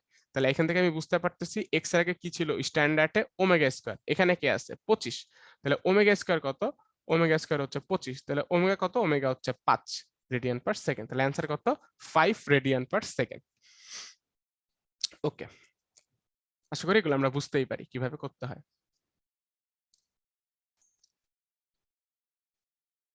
হ্যাঁ, তো এই কন্ডিশনের ক্ষেত্রে এগুলা মোটামুটি আমরা সবাই জানি যে সি অবস্থানের ক্ষেত্রে, সি অবস্থান কই, এইখানে আছে, এটা কি ভাই একটা সর্বোচ্চ বিন্দু না, যে কোনো একটা দিকে সর্বোচ্চ বিস্তার।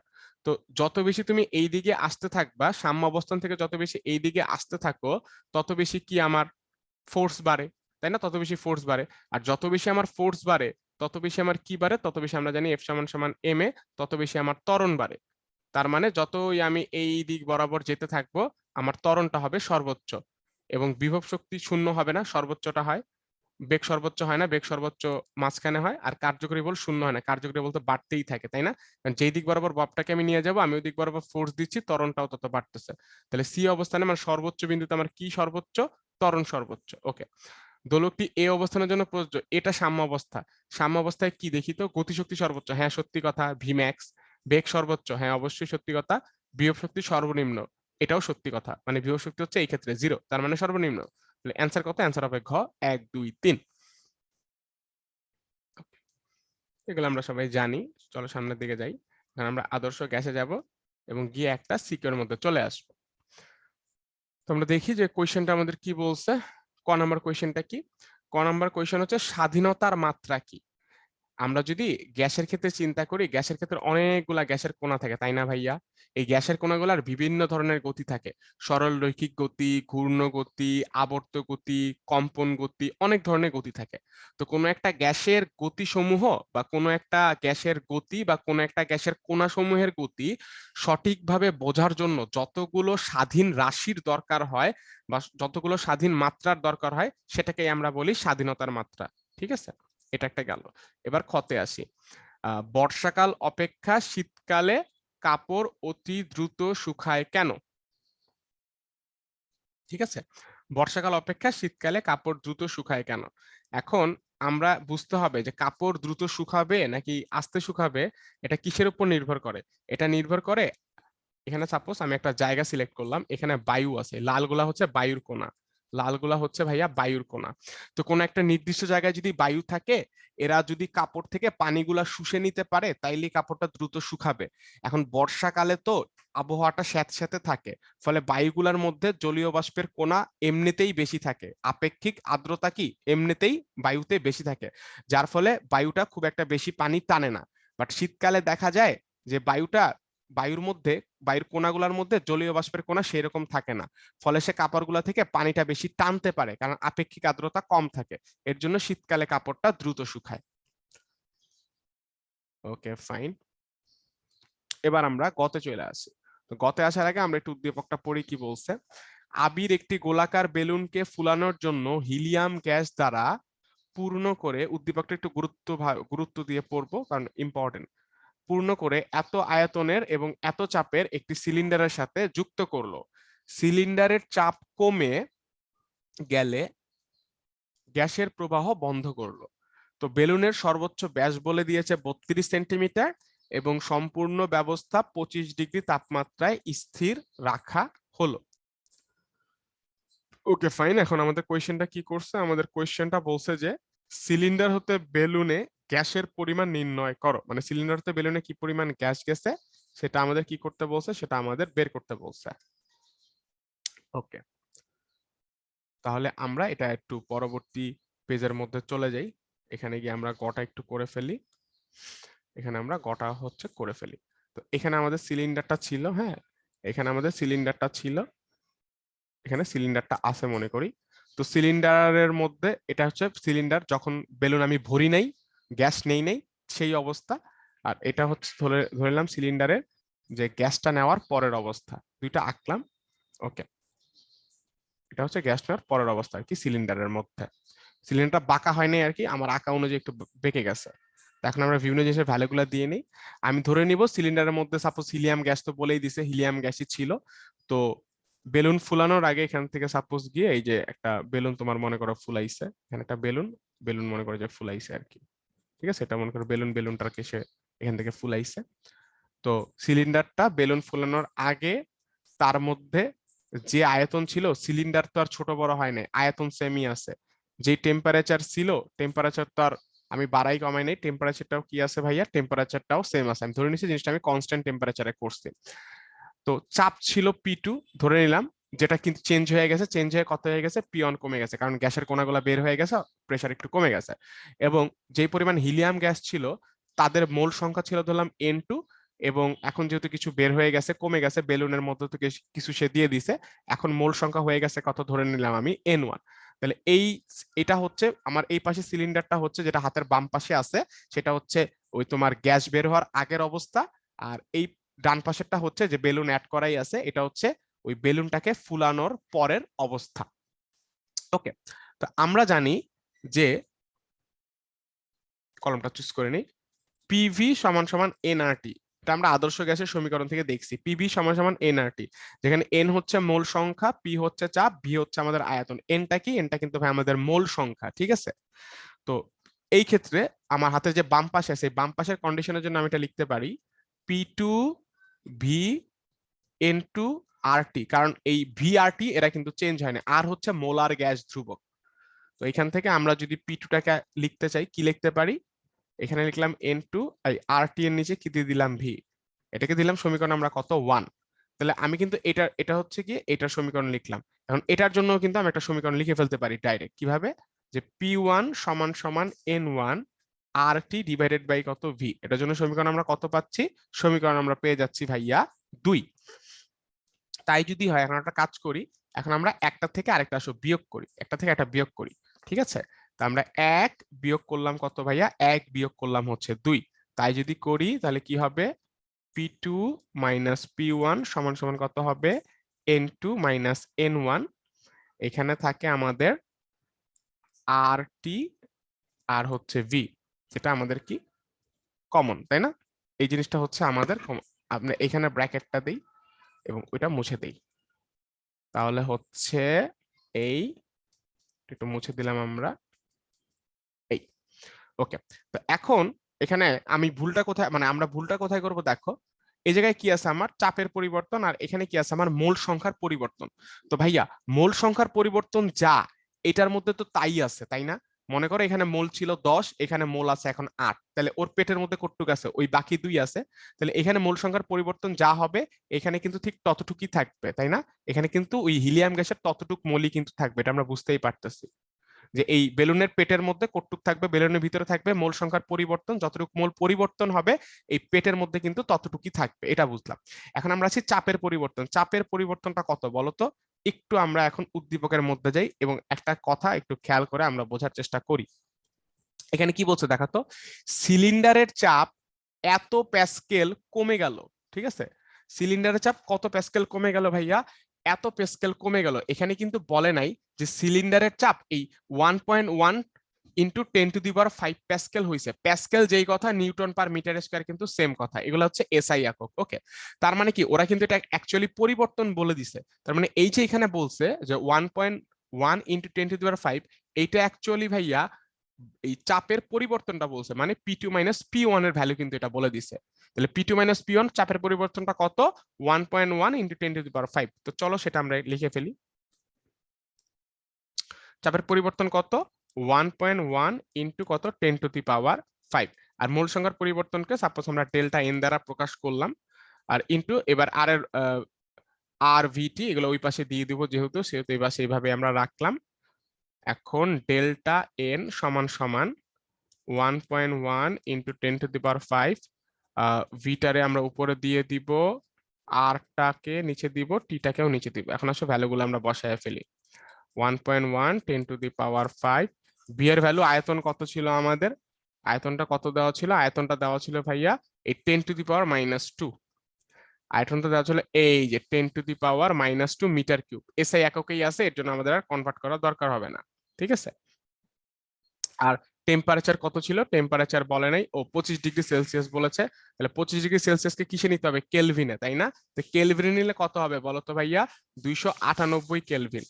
আমরা যদি 25°কে কেলভিনে নেই 298, কেন? কারণ 0° মানে হচ্ছে গিয়ে তোমার 273 কেলভিন, ফলে 25 যোগ করলে হয় 298 কেলভিন। তাহলে এটা কিন্তু আমাদের টি এর ভ্যালু, এখান থেকে আমরা নিয়ে দেখে গেলাম টি 298, আর আমাদের আয়তনটা কত, আয়তন হচ্ছে 10⁻²।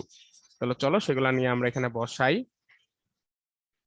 আয়তন হচ্ছে 10⁻², আর হচ্ছে মোলার গ্যাস ধ্রুবক, এটার ভ্যালু আমরা সবাই জানি 8.31, আর টি কত দেখছিলাম, টি দেখছিলাম 298। তাহলে এটা সলভ করলে আমাদের কত আসতেছে, আমাদের এই মোল সংখ্যার পরিবর্তন কত আসতেছে, আমাদের মোল সংখ্যার পরিবর্তন আসতেছে 0.44390 এত মোল। হ্যাঁ, আমাদের মোল সংখ্যার পরিবর্তন আসতেছে এত মোল। তাহলে বেলুনের মধ্যে কত মোল আছে হিলিয়াম গ্যাসের, বেলুনের মধ্যে হিলিয়াম গ্যাসের এই মোলটা আছে। তাহলে এই মোলটাকে চাইলে আমি এইভাবে লিখে দিলেও অ্যান্সার, যে বেলুনের মধ্যে হিলিয়াম গ্যাস আছে 0.44390 এত মোল, এভাবেও লিখতে পারো। তুমি চাইলে এটা গ্রাম দিয়েও লিখতে পারো। কেন? কারণ আমরা জানি যে 1 মোল হিলিয়াম সমান সমান কত, 4 গ্রাম। 1 মোল হিলিয়াম 4 গ্রাম। অতএব তাহলে এত মোল কত হবে, অতএব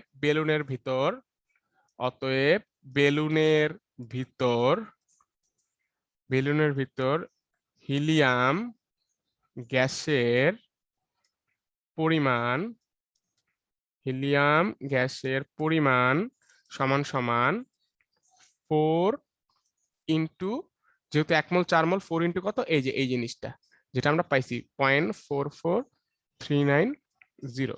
তাহলে কত আসে, আমরা যদি করি এটা আসে 1.775 এত গ্রাম। ঠিক আছে, 1.775 গ্রাম। এই হচ্ছে বিষয়টা। আশা করি অঙ্কটা বুঝতে পারছি এতটুকু পর্যন্ত। এটা হচ্ছে আমাদের তাহলে অ্যান্সার। কেউ যদি খালি এটা লিখে দেয় যে অতএব বেলুনের মধ্যে হিলিয়াম গ্যাস রয়েছে 0.44390 মোল, তাইলেও কিন্তু হবে, সমস্যা নেই। তুমি চাইলে গ্রামে দেখায়ও দিতে পারো স্যারকে, সবাই দেখায় দেয় মোটামুটি, তুমিও তাহলে দেখায় দিও। ওকে, এখন আমরা ঘতে যাব। ঘ নাম্বার কোয়েশ্চেনটা একটু পড়ে নেই কি বলছে। আমরা একটু দেখি। গত শেষ, বেলুনটি নিরাপদে ফুলানো হয়েছিল কিনা গাণিতিকভাবে যাচাই করো। তো বেলুনের কি কি ইনফরমেশন দেওয়া আছে দেখি তো। বেলুনের সর্বোচ্চ ব্যাস দেওয়া আছে এত সেন্টিমিটার হইতে পারবে, এবং টেম্পারেচারটা ওই 25°। ওকে ফাইন, ওরা জানতে চাইছে যে বেলুনটা নিরাপদে ফুলানো হয়েছিল কিনা। তাহলে নিশ্চয়ই বেলুনের আয়তনের একটা সর্বোচ্চ সীমা ছিল, সেই সীমাটা যদি অতিক্রম করে ফেলতো তাইলে কিন্তু একটা সম্ভাবনা ছিল যে বেলুনটা ফেটে যাইতে পারতো।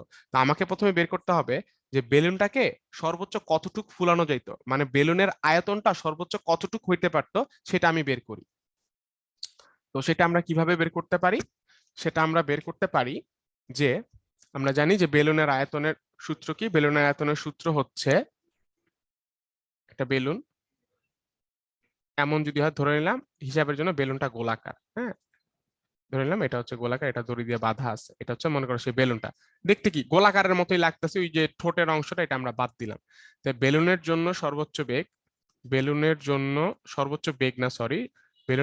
সর্বোচ্চ আয়তন হইতে পারবে ভি সমান সমান কি ছিল বলতো, 4/3 পাই হচ্ছে কি আর কিউ। তো এখানে আমাদের ব্যাস দেওয়া ছিল 32 সেন্টিমিটার, তাই তো? তাহলে আমাদের আর কত হবে, আর হবে 32 ডিভাইডেড বাই 2 সমান সমান কত, 16 সেন্টিমিটার। সমান সমান হচ্ছে আমাদের কত, 16 সেন্টিমিটার।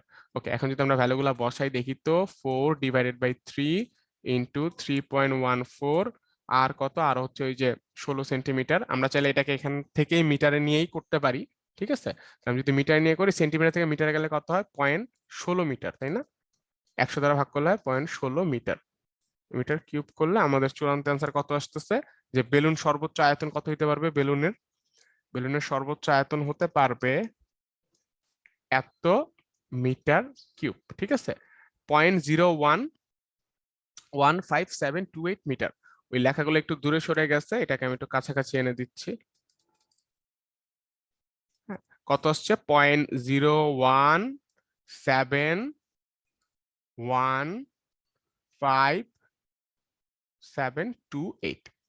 এত মিটার কিউব, মোটামুটি এত মিটার কিউব বেলুনটা সর্বোচ্চ রকমের কি আয়তন দখল করতে পারবে। মানে এর চেয়ে একটু বেশি হইলে সম্ভাবনা হচ্ছে এটা ফেটে যাবে। তো এখন আমি দেখব যে এর মধ্যে যেই পরিমাণ মোল হিলিয়াম গ্যাস আছে, এরা যেই তাপমাত্রা আর প্রেসার দেওয়া আছে এর মধ্যে কি পরিমাণ আয়তন আসলে দখল করতেছে। ঠিক আছে, সেটা আমি আসলে চেক করি এখন বের করে, কারণ আমরা তো জানি ওর মধ্যে কি পরিমাণ হিলিয়াম গ্যাস ঢুকছে। এখন এখানে একটা বেলুনকে আমি যদি ভাইয়া ফুলাইতে থাকি, এর আশেপাশে কি আছে খেয়াল করো তো, এর আশেপাশে কিন্তু বায়ু আছে। তাহলে যতক্ষণ পর্যন্ত বায়ুর চাপ এবং ওর ভিতরের চাপ ইকুয়াল থাকবে ততক্ষণ পর্যন্ত বেলুনটা কিন্তু ফাটবে না, রাইট? যতক্ষণ পর্যন্ত আশেপাশের বায়ুর চাপ এবং বেলুনের ভিতরের চাপ, যদিও আমি ফু দিয়ে ফুলাচ্ছি, ফু দিতেছি বেলুনটা ফুলতেছে, যতক্ষণ পর্যন্ত বাইরের চাপ এবং ভিতরের চাপ দুইটা মানে ভিতরের চাপটা বাইরের চাপটাকে অতিক্রম না করবে ততক্ষণ পর্যন্ত কিন্তু বেলুনটা ফুটবে না। তাহলে সর্বোচ্চ ফুটতে হইলে বেলুনের মধ্যে চাপটা কি বায়ুর চাপের সমান হবে, তাইলেই কি এর চেয়ে তো বেশি হওয়া যাবে না। তাহলে নর্মাল অবস্থায় বেলুনের ভিতরে চাপ কত, সেটা হচ্ছে অবশ্য বায়ুর চাপের সমান হবে পি, সেটা হচ্ছে 101.325। ধরে নিলাম যে বেলুনের ভিতরে চাপটা অবশ্যই কাপটার সমান বায়ুর চাপের সমান হয়েছে, এর জন্যই আমি বন্ধ করে দিছি আর কোনো গ্যাস ভরা বন্ধ করছি। এত প্যাসকেল, প্যাসকেলও লিখতে পারি, নিউটন পার মিটার স্কয়ার লিখতে পারি। তো এখন আমরা লিখলাম যে পিবি সমান সমান এনআরটি, এই সূত্রটা আমরা আরেকবার লিখলাম। এই ভ্যালুটা কিন্তু আমরা দেখতে পাচ্ছি যে সর্বোচ্চ এতটুকু আয়তন সে নিতে পারবে। তো এখন এটা লিখলাম, এখানে একটা প্রাইম দিলাম, আমরা দেখতে চাচ্ছি এই ভি প্রাইম মানে যে এর মধ্যে হিলিয়াম গ্যাস ভরার ফলে এর আয়তনটা আসলে কত হয়েছে সেটা আমরা দেখতে চাইতেছি। বাকির সবকিছুর ভ্যালুগুলা কিন্তু আমরা জানি, ঠিক আছে? ওকে, বাকি সবকিছুর ভ্যালুগুলো আমরা কিন্তু জানি। তাহলে ভি প্রাইম সমান সমান এন আর টি, নিচে হচ্ছে আমাদের পি। এন কত? এন হচ্ছে ভাইয়া মোল। কত মোল জানি ছিল, ওই যে তুমি দেখে আসছিলা 0.44, ভিতরে কি আছে? ভিতরে কিন্তু হিলিয়াম গ্যাস আছে, তাই তো? ভিতরে হিলিয়াম গ্যাস আছে। হিলিয়াম গ্যাস কত মোল জানি ছিল বেলুনের মধ্যে? 0.44390। আর কত ছিল? 8.31। পি কত জানি ছিল ভাইয়া বলো তো? 25 ডিগ্রি, তাই না? তাহলে যদি ওয়েদার 25 ডিগ্রি হয়, ভিতরেও 25 বাইরেও 25, যদি কনস্ট্যান্ট টেম্পারেচারে আমি প্রক্রিয়াটা চালায়া থাকি, তাহলে 25 মানে জানি 25 ডিগ্রি মানে কত? 298 কেলভিন। ওকে, আর চাপ কত? ওই যে বায়ুর চাপের সমান, তাই না? দুইটা ইকুয়াল ধরছি, যে ভিতরে বাইরে দুইটাই সমান যদি হয়। পি কত?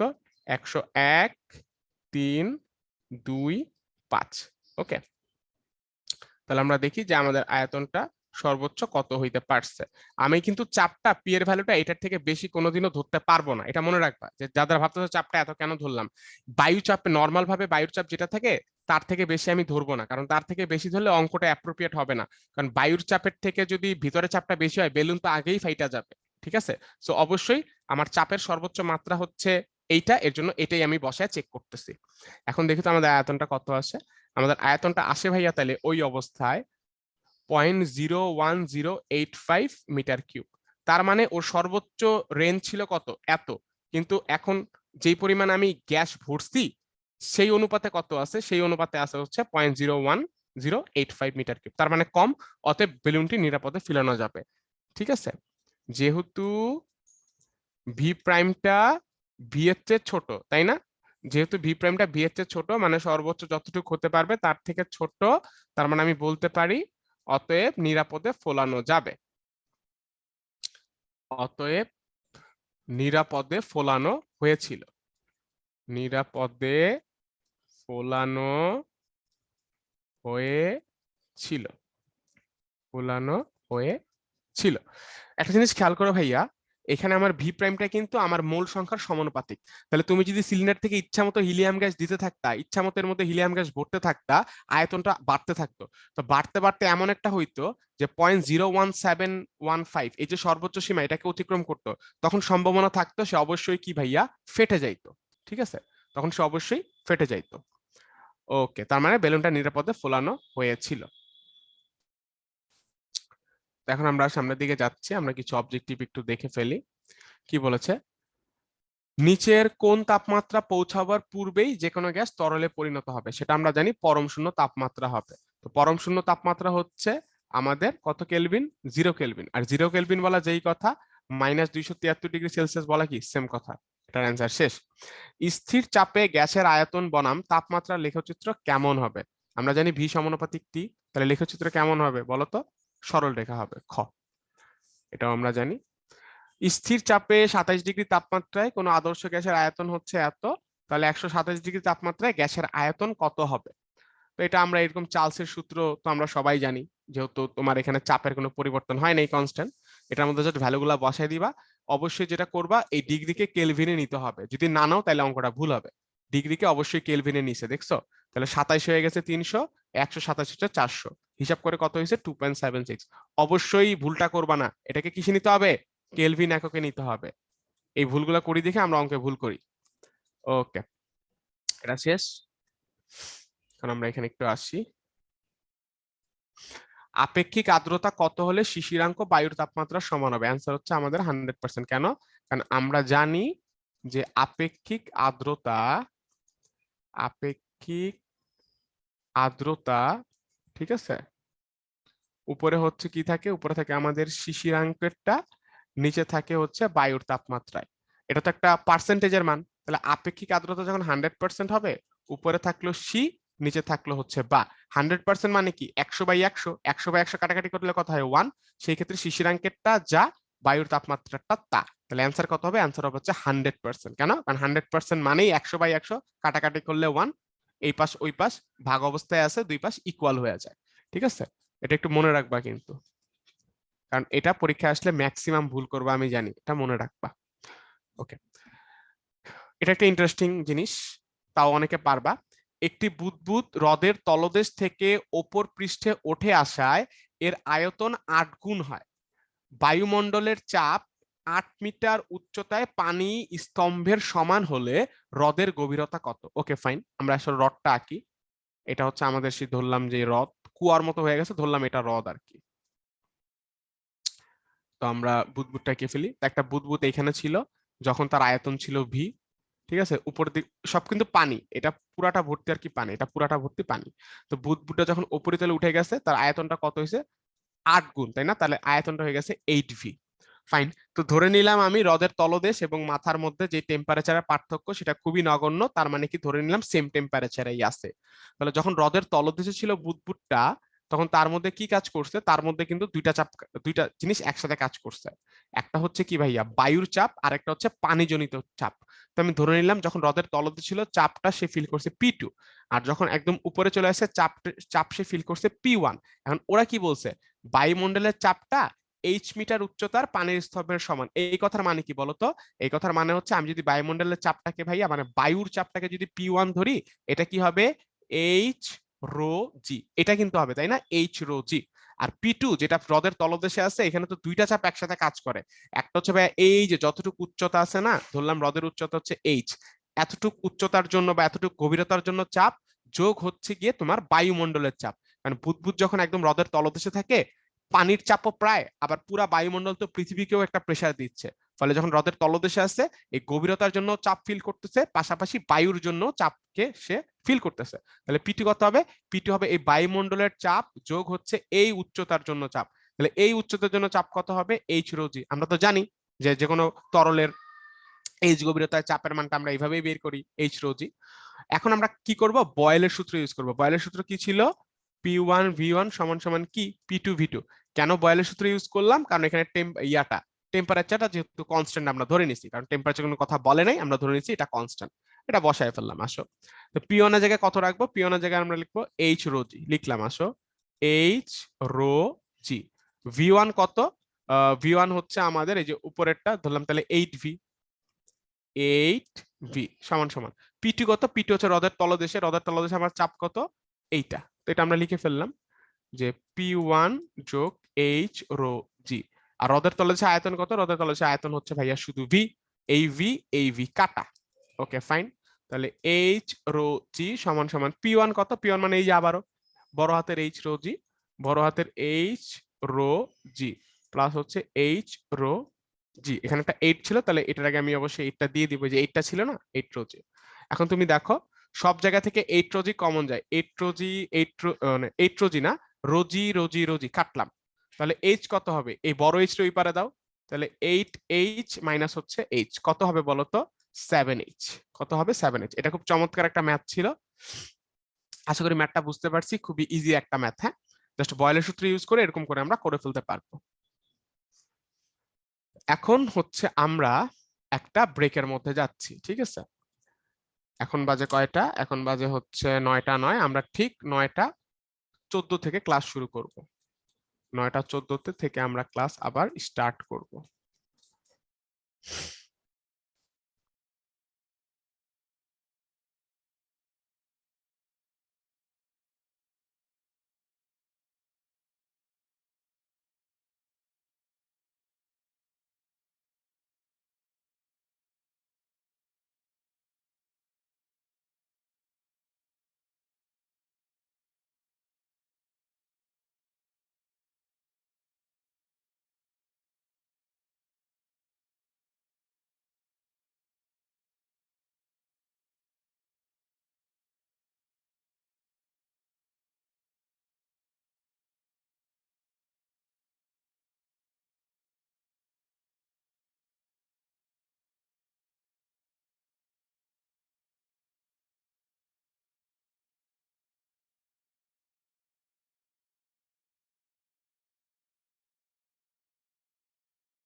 নাজমি আতিয়া বলছে যে টান আর কার্যকর বল একই রাশি, কিন্তু তাহলে সরল দোলকে সাম্যাবস্থায় টান বল ম্যাক্সিমাম। কে বলছে সাম্যাবস্থায় টান বল ম্যাক্সিমাম? ম্যাক্সিমাম কেউ তো বলে নাই। সাম্যাবস্থায় তো আমাদের কোনো তোমার ইয়াই নেই, সাম্যাবস্থায় আমাদের বেগটা ম্যাক্সিমাম না, তো সেখানে তো আমরা কোনো বলের কথা বলি নাই। ওকে, আর সাম্যাবস্থায় তো ত্বরণটা ভাইয়া ওই মুহূর্তে জিরো হয়। তো ত্বরণ জিরো মানে কোনো বলও নাই। সাম্যাবস্থা কিন্তু মিডল পয়েন্টটা, দুই পাশে যেখানেই তুমি যাও এটা কিন্তু সর্বোচ্চ বিস্তার। ওকে,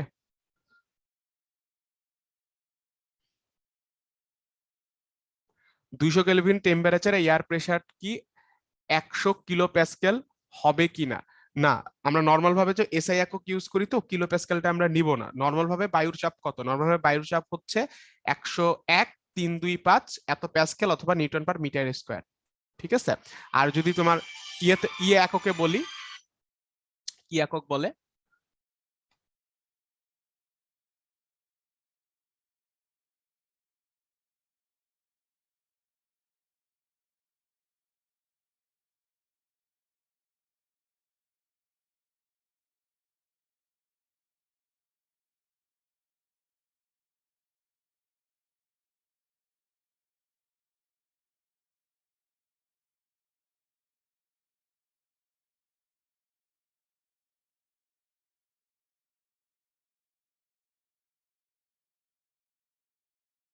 সুমনা বলছে ববের গতিশক্তি বিভব শক্তির ম্যাথ গুলা কি পঞ্চম চ্যাপ্টারের সূত্র দিয়ে করতে পারবো কিনা?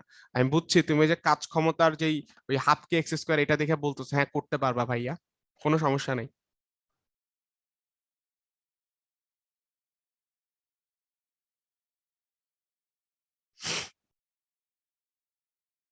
ইয়ং এর দ্বিচিরের ম্যাথ আমরা সামনের দিকে করব, সমস্যা নাই।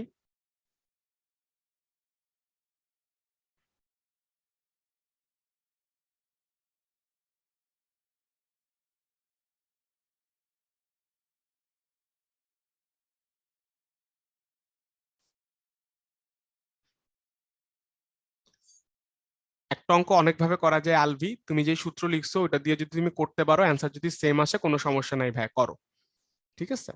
কারণ একটা ম্যাথ অনেক ভাবে করা যায়, আমরা চেষ্টা করি যত ইজি ওয়েতে করানো যায়।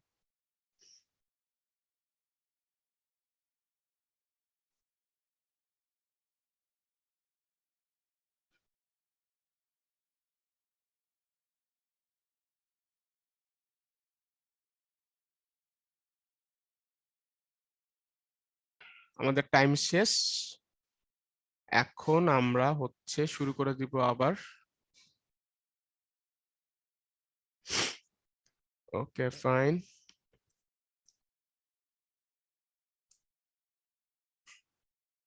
ইরেজার দিয়ে এটা একটু মুছে দিলাম আমরা।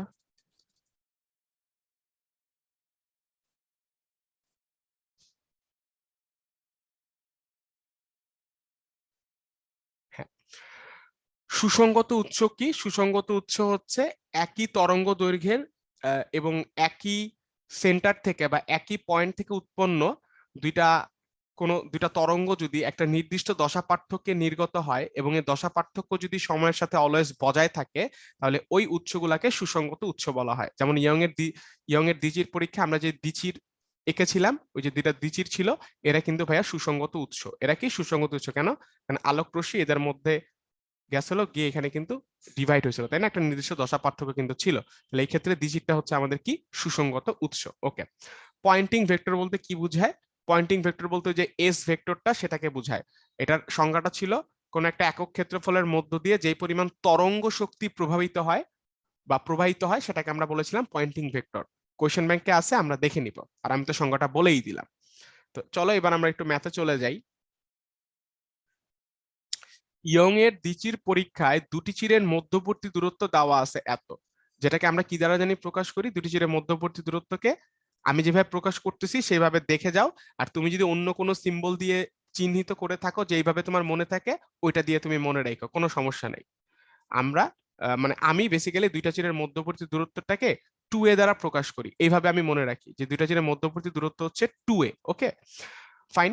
চির হতে পর্দার দূরত্ব, এটা যদি আমার পর্দা হয় তাহলে চির হতে পর্দার দূরত্বটাকে আমি বড় হাতে ডি ধরি সবসময়। চির হতে পর্দার দূরত্ব এত মিটার ডি।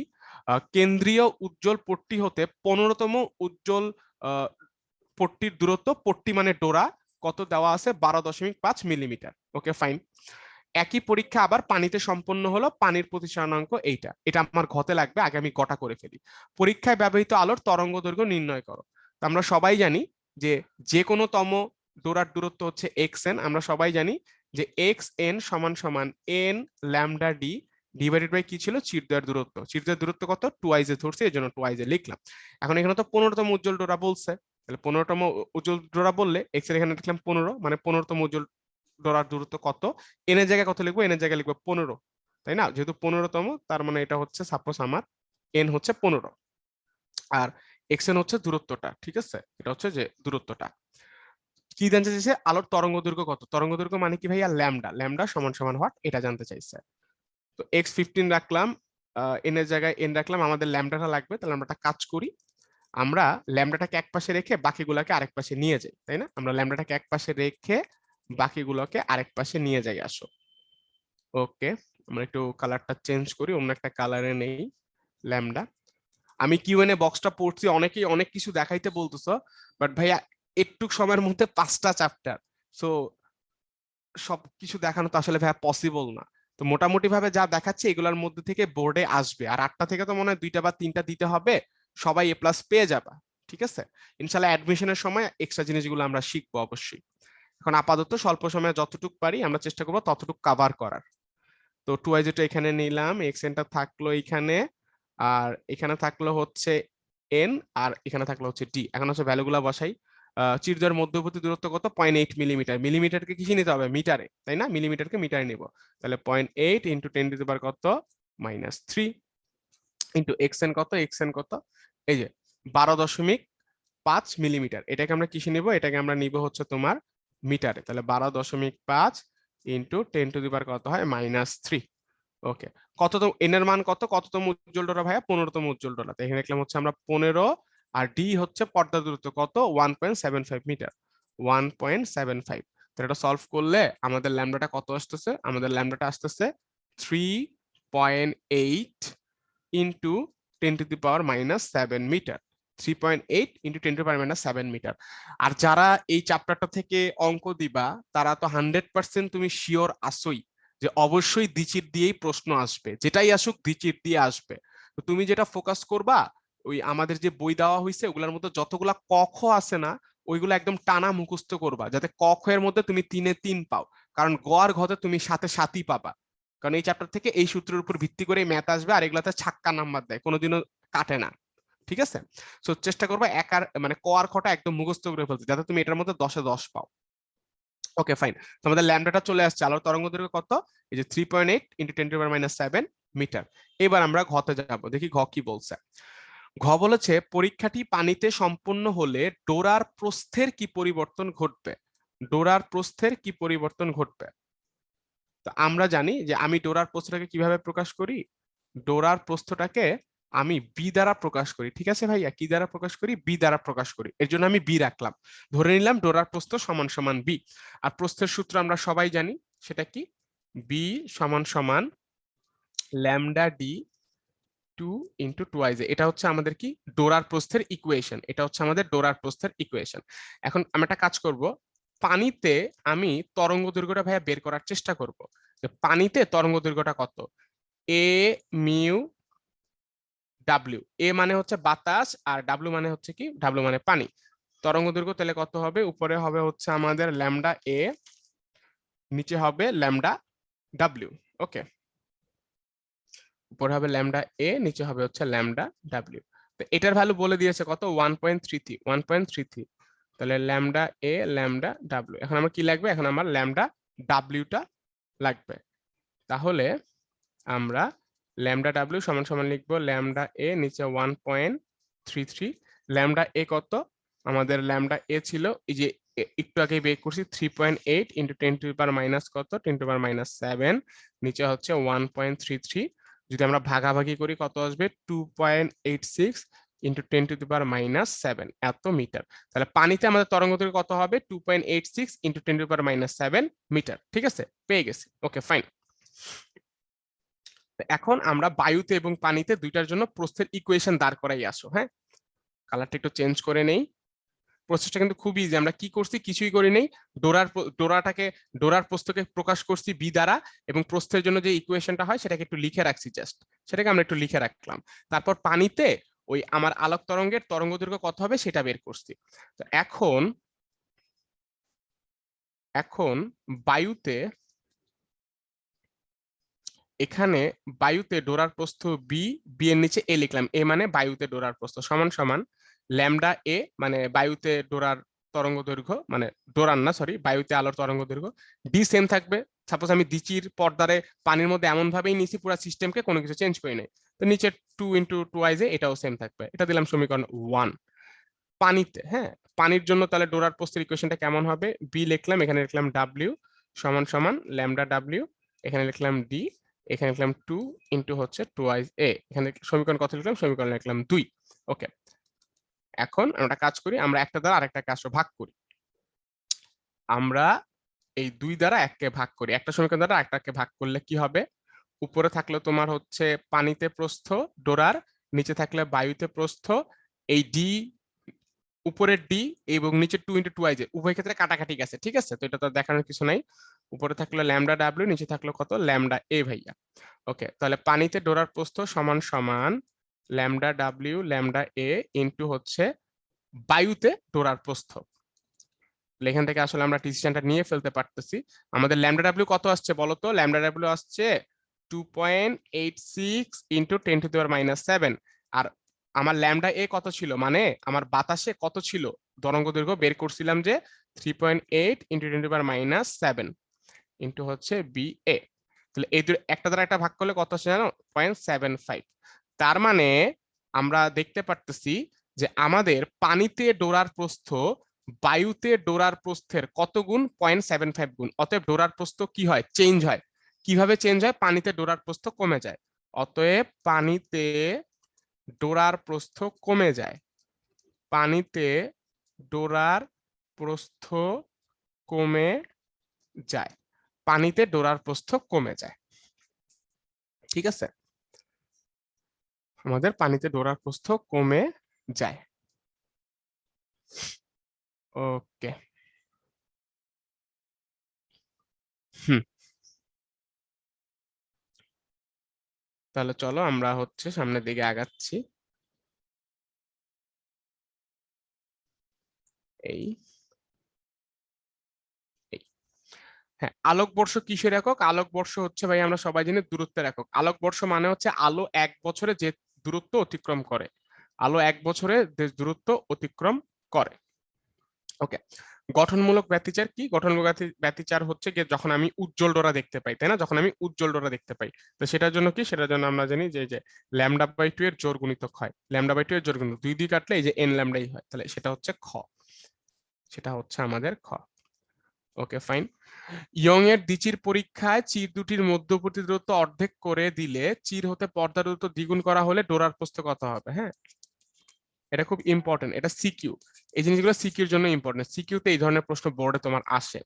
তো আমরা জানি যে বি সমান সমান ল্যামডা ডি, নিচে কি ছিল 2 ইন্টু 2i। তো তুমি কি করছো বলো তো, তুমি এই চির থেকে পর্দার দূরত্ব দ্বিগুণ করছো, মানে ডি রে 2d করছো। তাহলে আমি ধরলাম নতুন প্রস্থ বি প্রাইম হয়েছে ল্যামডা। ডি রে জানি কি করছো তুমি, পর্দার দূরত্ব দ্বিগুণ করছো, তাহলে ডি রে দ্বিগুণ করলে কত হয়? 2d হয়। ওকে, 2 রাখলাম। আর এই যে চিরের দূরত্ব কত করছো, চির দুটির মধ্যবর্তী দূরত্ব তুমি অর্ধেক করছো, মানে এই 2i যে ছিল, এই 2i কে আমি কি দ্বারা ভাগ করলাম? 2 দ্বারা ভাগ করলাম, এরকম তুমি করছো। এটা যদি আমি একটু সাজাই গোছাই কি হবে দেখো তো, lambda into 2d, 2 into 2a, আর এই যে নিচের 2 উপরে দিয়ে দিলাম। তাহলে দেখো তো 2 দুগুণা কত? 2 দুগুণা 4 ল্যামডা ডি 2 ইন্টু 2i। তাহলে আমার এই পরিবর্তন করার ফলে নতুন প্রস্থটা আগেরটার কত গুণ হয়েছে? এইটা মানে কি? এটা মানে তো আগেরটার প্রস্থ, এটা মানে আগেরটার প্রস্থ 4 গুণ হয়েছে। অ্যান্সার হবে কত? অ্যান্সার হবে কই গেল? পূর্বের 4 গুণ। অ্যান্সার হবে পূর্বের 4 গুণ। ওকে, তড়িৎচুম্বক টেনশন করো না, আমরা ক্লাস শেষে কিউএনএ তে টুকটাক যাব, তোমাদের ফার্স্ট সেশনে কোনো কারণ নাই, ঠিক আছে? তড়িৎচুম্বকীয় তরঙ্গের তড়িৎ ক্ষেত্র চৌম্বক ক্ষেত্রের মধ্যকার কোণ কত? আমরা জানি 90 ডিগ্রি। কেন? কারণ এই দিক বরাবর যদি আমরা আলোক তরঙ্গ পাই, তাহলে আমরা জানি এটার সাথে তোমার লম্বভাবে যদি ওয়াই অক্ষ বরাবর আমাদের ই থাকে, তাহলে এটার সাথে সামঞ্জস্য রেখে জেড অক্ষ বরাবর আমাদের কে থাকবে? এটা আমরা জানি, জেড অক্ষ বরাবর আমাদের চৌম্বক ক্ষেত্রটা থাকবে, তাই না ভাইয়া? এটা কিন্তু আমরা দেখে আসছি অলরেডি, যেটাকে বি দ্বারা প্রকাশ করলাম। তড়িৎ ক্ষেত্র আর চুম্বক ক্ষেত্র উভয়ের সাথে লম্বভাবে কাজ করে, এবং এই দুজনের সাথে লম্বভাবে কি হয় বলতো? এই দুজনের সাথে লম্বভাবে আবার তড়িৎ চুম্বকীয় তরঙ্গ ক্রস করে। তাহলে ই আর বি পরস্পরের সাথে আসলে কত ডিগ্রি কোণে আছে? 90 ডিগ্রি কোণে আছে। অ্যান্সার হবে হচ্ছে আমাদের 90।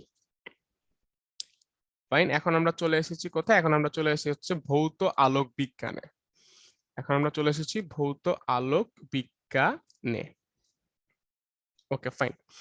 একটা নবযান আছে ভাইয়া, সে এই দিক বরাবর যাচ্ছে, দেখতেই পারতেছো যে এটা একটা ফুটবল মাঠ। এটার আগে ক আর খ একটু বলে নেই। কাল দীর্ঘায়ন কি?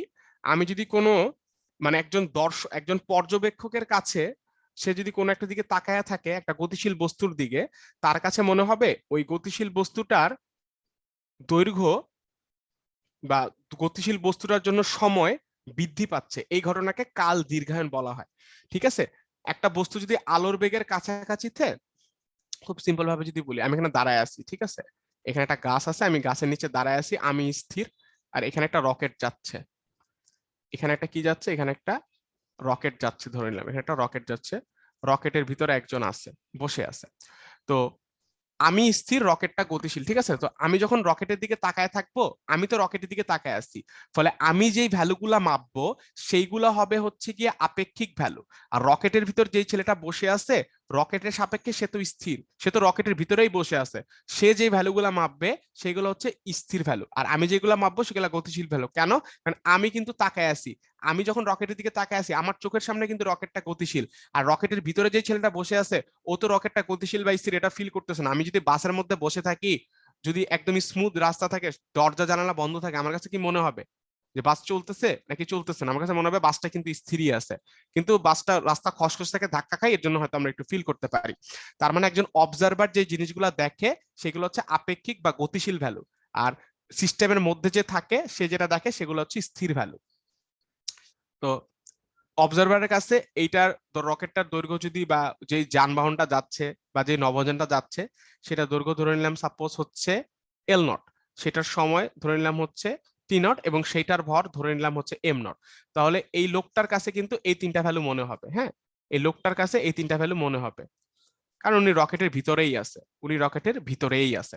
কিন্তু যে অবজারভার তার কাছে এই ভ্যালুগুলো কি অন্যরকম মনে হবে, তাই না? কম বেশি মনে হবে, যেগুলো আপেক্ষিক ভ্যালু। তার কাছে মনে হবে রকেটের দৈর্ঘ্যটা এল, তার কাছে মনে হবে রকেটের ভরটা এম, তার কাছে মনে হবে রকেটটা টি সময় ট্রাভেল করতেছে। এটা কার কাছে মনে হবে? অবজারভারের কাছে। কার কাছে মনে হবে? অবজারভারের কাছে কিন্তু এগুলা মনে হবে। এগুলো হচ্ছে আপেক্ষিক ভ্যালু, আর নট গুলা হচ্ছে স্থির ভ্যালু। Okay fine. আমরা জানি কোন একটা বস্তু যদি আলোর বেগের কাছাকাছি বেগে গতিশীল হয়, তাহলে অবজারভারের কাছে মনে হয় যে তার দৈর্ঘ্যটা হ্রাস পাইছে, এবং ভর এবং সময়টা বৃদ্ধি পাইছে, এটা কিন্তু আমরা জানি। দৈর্ঘ্যটা হ্রাস পাইছে এবং ভর এবং সময়টা কি পাইছে ভাইয়া? বৃদ্ধি পাইছে। ওকে, তো এখানে দেখো যে উদ্দীপকটা দেওয়া আছে, আর আপেক্ষিকতার বিশেষ তত্ত্বের স্বীকার্যগুলো কি? ওই যে দুইটা স্বীকার্য ছিল, একটা হচ্ছে যে ফিজিক্সের যত মৌলিক আমাদের সূত্রবলী আছে ওগুলা জড় কাঠামোতে কাজে লাগে, আর 2 নাম্বারটা ছিল যে আমি যদি স্থির কোনো মাধ্যমে থাকি, জড় কোনো প্রসঙ্গ কাঠামোতে থাকি, আলোর বেগ অলওয়েজ সেমই দেখবো। এগুলা ছিল, এগুলো আমরা মুখস্থ করে লিখে দিব। যাই হোক, একটা নবযান এখানে আছে ভাইয়া, সেই নবযানটা এটা একটা মাঠ, তাই না? একটা ফুটবল মাঠ। এই ফুটবল মাঠের দৈর্ঘ্য বরাবর গতিশীল, আমি দেখতেই পাচ্ছি কি বরাবর? দৈর্ঘ্য বরাবর। এই 100 মিটার হচ্ছে দৈর্ঘ্য ধরলাম আর 40 মিটার হচ্ছে প্রস্থ ধরলাম। ওকে, এখন গ নাম্বার কি কোয়েশ্চেন করছে আমাকে? গ নাম্বার কোয়েশ্চেনটা করছে আমাকে, গ নাম্বার কোয়েশ্চেনটা করেছে, আমরা একটু কালারটা নিয়ে নেই। হ্যাঁ, গ নাম্বার কোয়েশ্চেন করছে উদ্দীপকের ফুটবল মাঠটির দৈর্ঘ্য প্রস্থ নবচারীর নিকট কত মনে হবে? ভাইয়া তুমি একটা জিনিস খেয়াল করো, নবচারী কোন দিক বরাবর গতিশীল? নবচারী কিন্তু ভাইয়া দৈর্ঘ্য বরাবর গতিশীল। ফলে সে যদি তোমার মাঠের দিকে তাকায়, তাহলে সে কি দেখতেছে? তার সাপেক্ষে মাঠটা পিছের দিকে সরে যাচ্ছে, মানে তার সাপেক্ষে মাঠটা গতিশীল, তার কাছে এটাই মনে হবে। ফলে উনি মাঠের দৈর্ঘ্য বরাবর যেটা দেখবে সেটা অ্যাকচুয়ালি উনি এল নট দেখবে না, উনি কি দেখবে? উনি কিন্তু এল দেখবে। ঠিক আছে, কারণ আমি যখন বাসের থেকে তাকাই জানলা দিয়ে বাইরে, দেখতেছি কি গাছটা দূরে সরে যাচ্ছে, গাছটা আমার থেকে পিছন দিকে সরে যাচ্ছে। ফলে কি আমার থেকে গাছের দূরত্বটা সেটা গতিশীল এমন মনে হয়। ফলে রকেট থেকে এই ছেলেটা যখন তাকাবে, তার কাছে মনে হবে যে এই যে মাঠ আছে না, মাঠের দৈর্ঘ্য বরাবর দৈর্ঘ্যটা কি পাচ্ছে? হ্রাস পাচ্ছে। ফলে মাঠের দৈর্ঘ্য যদি এল নট হয়, সে এল নট দেখবে না, সে কি দেখবে? সেইখান থেকে মাঠের দৈর্ঘ্যটা ভাইয়া এল দেখবে, কারণ সে কিন্তু দেখতেছে। এই ক্ষেত্রে কিন্তু সে অবজারভার, এই ক্ষেত্রে কি সে কিন্তু অবজারভার। তাহলে এটা যদি হয়, দেখো তো ভাইয়া, সে দৈর্ঘ্য বরাবর রকেটটা নিয়ে গতিশীল, কিন্তু প্রস্থ বরাবর কি সে গতিশীল হয়েছে? হয় নাই। তাহলে প্রস্থ বরাবর কি সে কোনো চেঞ্জ দেখবে? দেখবে না। তাহলে নবচারী যেহেতু, আগে আমরা যেহেতু দৈর্ঘ্য বরাবর গতিশীল, যেহেতু দৈর্ঘ্য বরাবর গতিশীল, যেহেতু দৈর্ঘ্য বরাবর গতিশীল, সেহেতু সেহেতু প্রস্থ সেম দেখবে, তাই না? প্রস্থ সেম দেখবে, কারণ দৈর্ঘ্য বরাবর গতিশীল, কোনো চেঞ্জ হবে না। এখন সে তো তোমার দৈর্ঘ্যটা কত দেখবে? প্রস্থ না হয় সেম দেখবে, কিন্তু দৈর্ঘ্য কত দেখবে? সে দৈর্ঘ্য দেখবে, সে দৈর্ঘ্য দেখবে, আমরা কি জানি? এল সমান সমান L naught root 1 minus V square by C square. এটা কিন্তু আমরা সবাই দেখে আসছি, তাই না? যে এল সমান সমান L naught root 1 minus V square by C square. L naught হচ্ছে ভাইয়া স্থির মানটা, ভি হচ্ছে কোন বেগে সে গতিশীল, আর সি হচ্ছে আলোর বেগ। এটা যদি আমরা বসাই দিই তাহলে আমাদের চলে আসবে, আমাদের এল নট কত? এল নট হচ্ছে আমাদের 100। আমাদের এখানে এল নটটা হচ্ছে 100। আমরা একটু রাবার দিয়ে মুছে দেই,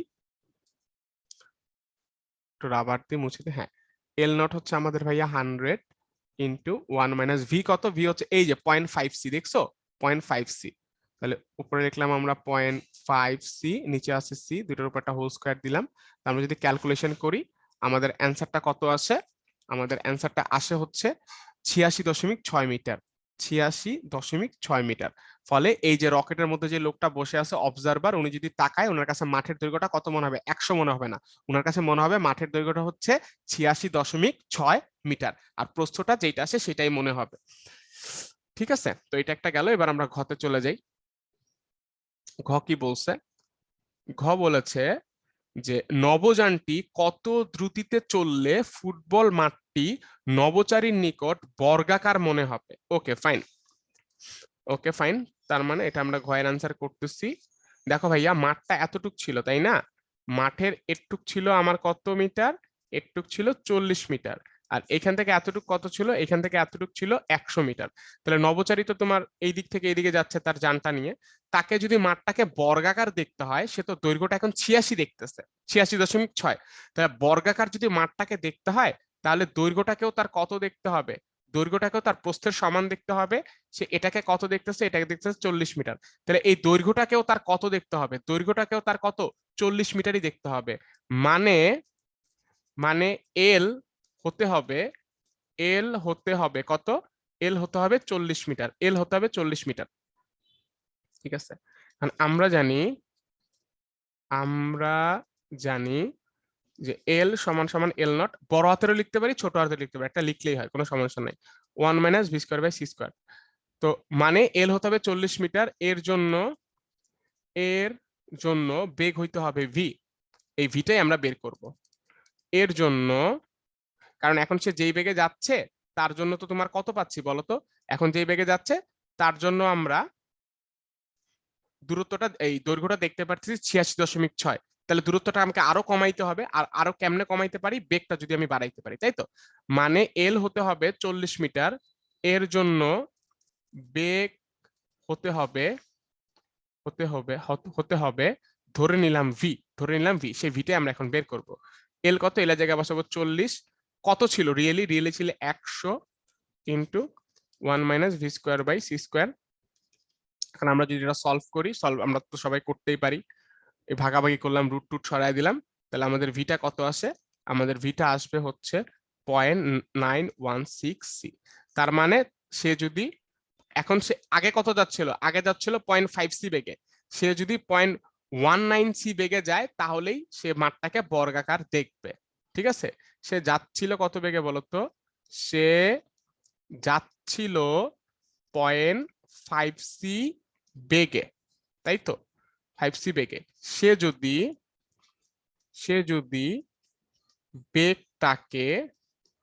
যদি বেগটাকে এত মাইনাস 0.5 সমান সমান কত হয়, 0.416 বাড়াতে পারে, এতটুক বাড়াতে পারে, তাহলে সে মাঠটাকে বর্গাকার দেখবে, সে মাঠটাকে বর্গাকার দেখবে, আশা করি বুঝতে পারছি। কারণ 0.5 বেগে যখন যাচ্ছিল তখন তো দৈর্ঘ্যটা দেখছি তোমার 86.সামথিং, কিন্তু বর্গাকার দেখতে হলে এটা 40 দেখতে হবে, তাহলে কি করতে পারে, সে তার স্পিডটা বাড়ায় দেবে, কতটুকু বাড়াবে, 0.146 এতটুকু যদি বাড়াইতে পারে তাহলে সে মাঠটাকে বর্গাকার দেখবে। ঠিক আছে, আশা করি ব্যাপারটা আমরা বুঝতে পারছি, এবং এটা নিয়ে নিশ্চয়ই কনফিউশনে কিছু নাই। অবজারভারকে সেটা আমাকে বুঝতে হবে। ঠিক আছে, কে অবজারভার, রকেট থেকে তুমি যখন নিচের দিকে তাকাচ্ছ তখন কিন্তু নিচে কেউ নাই, তখন অবজারভার কিন্তু তুমি নিজে।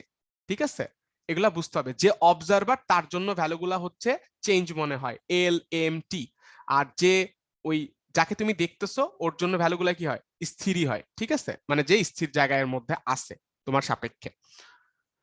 তো ঠিক আছে, আমরা তাহলে একটু সামনের দিকে যাই, আমাদের একটা অবজেক্টিভ আছে, এটা তো আমরা সবাই জানি এটা কি হবে, যে আলোর বেগের অর্ধেক বেগে যদি কোনো একটা বস্তু গতিশীল হয় তাহলে ইলেকট্রনের ভর কত হবে। আমরা তো এই সূত্র জানি, এই সূত্র দেখে আসছি, জাস্ট এম নটের জায়গায় একটা সম্পর্ক, যেহেতু আমরা ইলেকট্রনের ডাইরেক্ট যে ভর সেটা বসাই নাই, এভাবেই রাখছে, এই ভি এর জায়গায় 0.5 দিয়েছে তো অর্ধেক, তাহলে কত আসছে, এত এম নট চলে আসছে। ঠিক আছে, এই ছিল মোটামুটি কথাবার্তা। আমরা প্র্যাকটিস করব এই জিনিসগুলা বেশি বেশি, যত বেশি প্র্যাকটিস করব তত বেশি পারবো। আর এই শেষ সময় এসে নতুন কিছু দেখানোর আসলে কিছু নাই ভাইয়া, তোমার প্রিপারেশন যেমন তেমন ক্ষেত্রেই তোমার ভাইয়া প্রিপারেশনটা হবে ভালো। আমি এখন কিছু কোশ্চেনের অ্যান্সার তোমাকে দিয়ে দিই যারা করতেছো। আচ্ছা, মোহন বলছে ভাইয়া একটা ঘনবস্তুর ক্ষেত্রে দৈর্ঘ্য প্রস্থ পরিবর্তন কেমন হবে। এটা যদি কোনো একটা ঘনবস্তু হইতো আর একটা কোনো ঘনবস্তুর মধ্যে যদি রকেটটা যাইতো, তাহলে যেই বরাবর রকেটটা যাচ্ছে ওই বরাবর ভ্যালুটা কমতো। যেমন যেটা বলি, কোথায় গেল আমার মার্কার, কই, এই তো, একটু দাঁড়াই, একটা পেন নিয়ে নেই।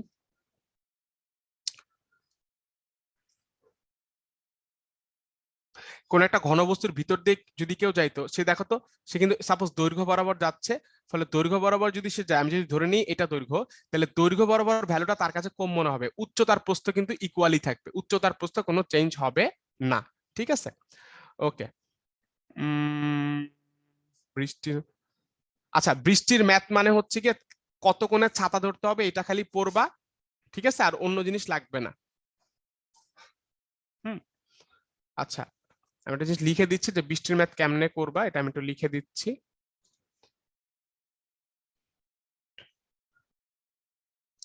এই দিক বরাবর বৃষ্টি পড়তেছে, আর তুমি হচ্ছে এই দিক বরাবর একজন লোক যাচ্ছে।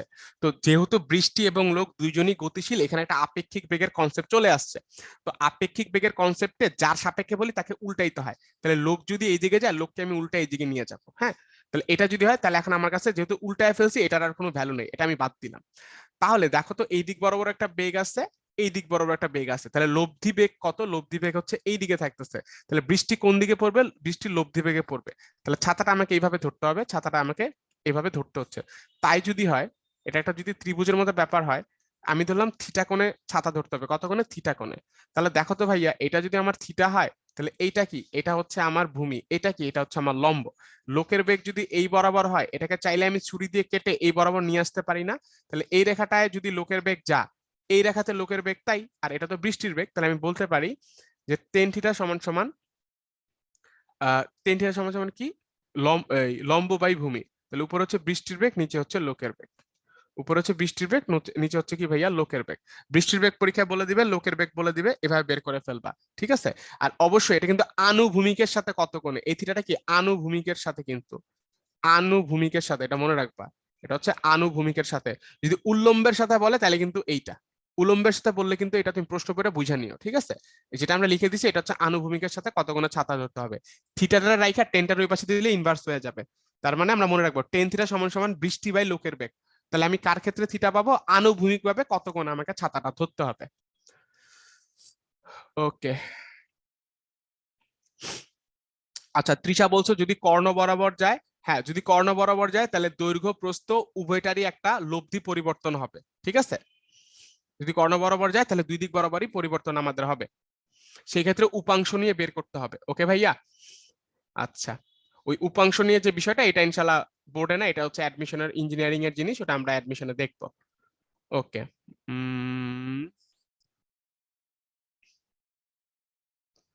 আচ্ছা, আর কই গেল? টি আর টি নট, সাদ্দাম, যতগুলো আমরা নট বলতেছি না, কই গেল কালি কই, যতগুলো আমরা নট বলতেছি না, এই যে নট গুলা না, এই নট গুলা হচ্ছে এই টি নট, এম নট, আরেকটা জিনিস কি ছিল আমাদের? এল নট। এই নট গুলা হচ্ছে বস্তুগুলা রিয়েল ভ্যালু, মনে রাখবা, এগুলো হচ্ছে রিয়েল ভ্যালু, এগুলো হচ্ছে রিয়েল ভ্যালু, আসলেই যেগুলা এক্সিস্ট করতেছে এগুলা রিয়েল ভ্যালু। আর যে টি, এম আর এল, এগুলা রিয়েল না, এগুলো হচ্ছে আপেক্ষিক ভ্যালু, যেগুলা মনে হচ্ছে এগুলো হচ্ছে আপেক্ষিক ভ্যালু। তাইলে আর কোনোদিন ভুল হবে না আশা করি। এগুলো হচ্ছে রিয়েল ভ্যালু, নট গুলো হচ্ছে একদম রিয়েল ভ্যালু। আর টি, এম, এল যেগুলো আমি দেখতেছি ওগুলো হচ্ছে আপেক্ষিক ভ্যালু, কার জন্য? যে দেখতেছে। এখন ডিপেন্ড করে কই থেকে দেখতেছে। দেখো আমি পৃথিবীতে দাঁড়ায় রকেট দেখতেছি, আমার জন্য রকেটের ভর এম, আমার জন্য রকেটের দৈর্ঘ্য এল, আমার জন্য রকেটের জন্য সময় টি, কিন্তু রকেটের ভিতরে যে আছে ওর জন্য কিন্তু আবার নট। সিমিলারলি উল্টা ভাবে চিন্তা করো, আমি রকেটে আছি, তুমি পৃথিবীতে আসো, তা আমি যদি রকেট থেকে তোমার দিকে তাকাই, আমার কাছে কি মনে হবে? পৃথিবীটা, তুমি সহ পৃথিবী পিছন দিকে চলে যাচ্ছে। তাহলে আমি যদি তোমার কিছু মাপতে চাই, সেইগুলো হবে টি, এম, এল, বাট তুমি তোমার যেটা মাপবা সেটা হচ্ছে T naught, M naught, L naught. এটা ডিপেন্ড করতেছে কে কোন দিকে কাকে দেখতেছে। যে অবজারভার, অবজারভারের জন্য হবে শুধু এম, শুধু এল, শুধু টি।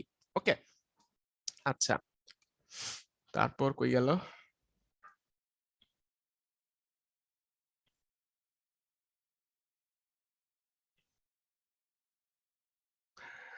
আচ্ছা, তৃষা বলছে যে এই ক্যালকুলেটর, হ্যাঁ ভাই যে কোনো ক্যালকুলেটরই বোর্ডে অ্যালাউ, ঠিক আছে? যে কোনো ক্যালকুলেটরই অ্যালাউ, তবে এমন কোন ক্যালকুলেটর নিও না যেটা দেখতে পুরো একটা ডিভাইসের মতো লাগে, হ্যাঁ, যেটাতে ছবি টবি, ক্যামেরা, ভিডিও মিডিও দেখা যায়, এগুলো যদি থাকে, বিদেশ থেকে কারো আত্মীয় স্বজন পাঠায়, ওইগুলো নিও না। আর নিলেও তোমাকে বহিষ্কার করবে না, হয়তো ক্যালকুলেটরটা স্যার নিজের কাছে রাইখা দিবে, সেটা নিয়ে কোনো টেনশনের কিছু নাই।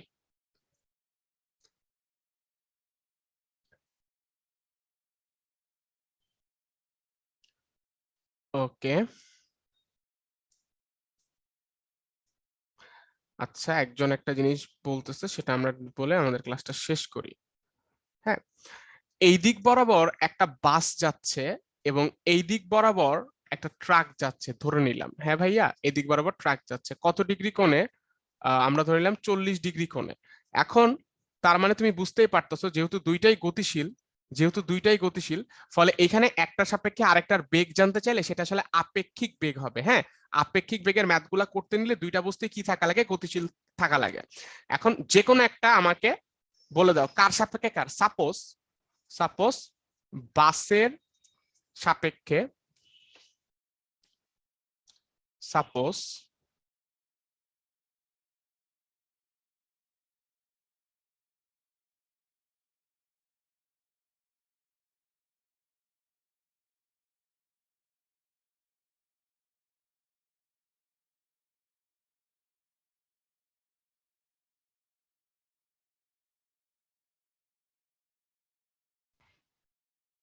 হ্যাঁ, অমিত ভাই শুনতেছেন ভাইয়া?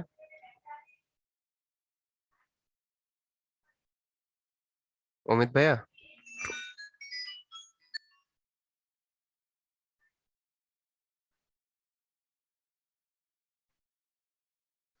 আচ্ছা, ক্লাস তো মোটামুটি শেষ, লাস্ট একটা পোল দেওয়া আছে, তোমরা একটু ভোট দিয়ে দাও।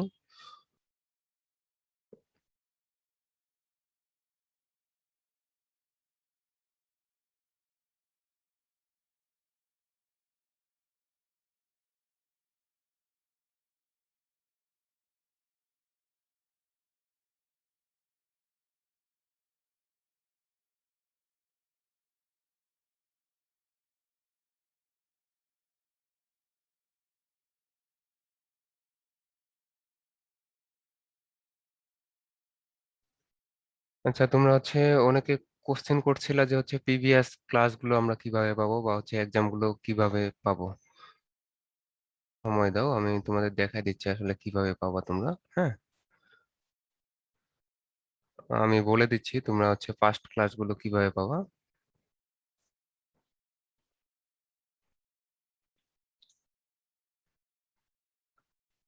একটু সময় দিবা। আহ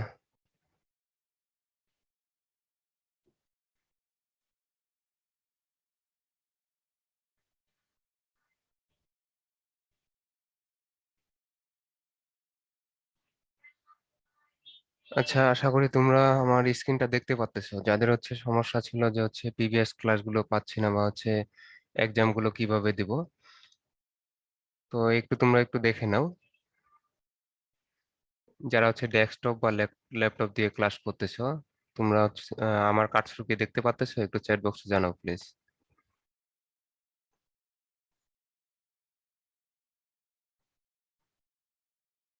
আচ্ছা, দেখতে পাচ্তেছো। তো যারা ল্যাপটপ বা ডেস্কটপ দিয়ে ক্লাস করো, তোমরা এই রকম অপশন দেখবা। তোমরা ক্লাসে জয়েন দেওয়ার সময় এরকম অপশন গুলো দেখবা, অ্যাড কোর্স, তারপর দেখবা যে মাই কোর্স, মাই routine, past class, past exam. এই যে পাস্ট ক্লাসে যদি ক্লিক করো, তোমরা আগের ক্লাসের স্টাডি মেটেরিয়ালস নামে পিডিএফ গুলো দেওয়া থাকে, আর রিপ্লে ভিডিওতে তোমাদের ভিডিও গুলো দেওয়া থাকে। আশা করি বুঝতে পারছো।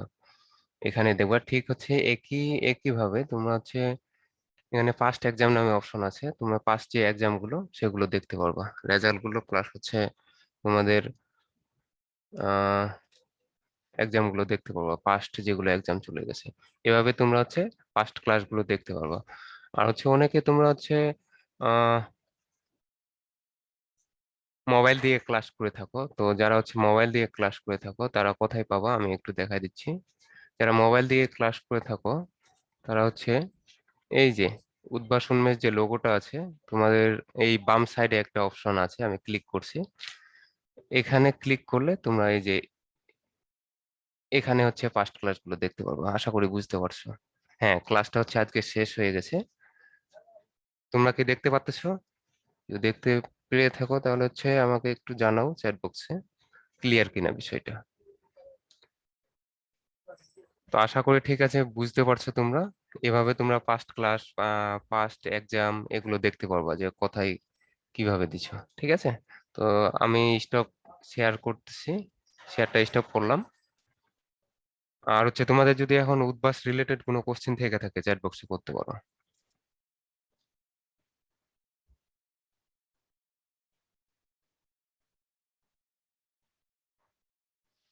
আচ্ছা, ঠিক ঠিক আছে, আমার মনে হয় তোমাদের তেমন আর কোনো কোশ্চেন নাই। তো আজকের ক্লাস আমরা এখানে শেষ করি। ভালো থাকো, সুস্থ থাকো, আল্লাহ হাফেজ, আসসালামু আলাইকুম।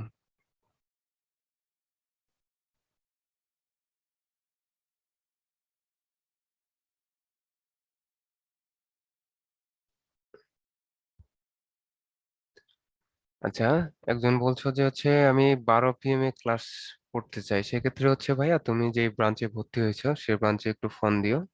তারা যদি বেস্ট টাইম চেঞ্জ করে দেয়, তারা করে দিতে পারবে, আমাদের কাছে কোনো অ্যাক্সেস নাই।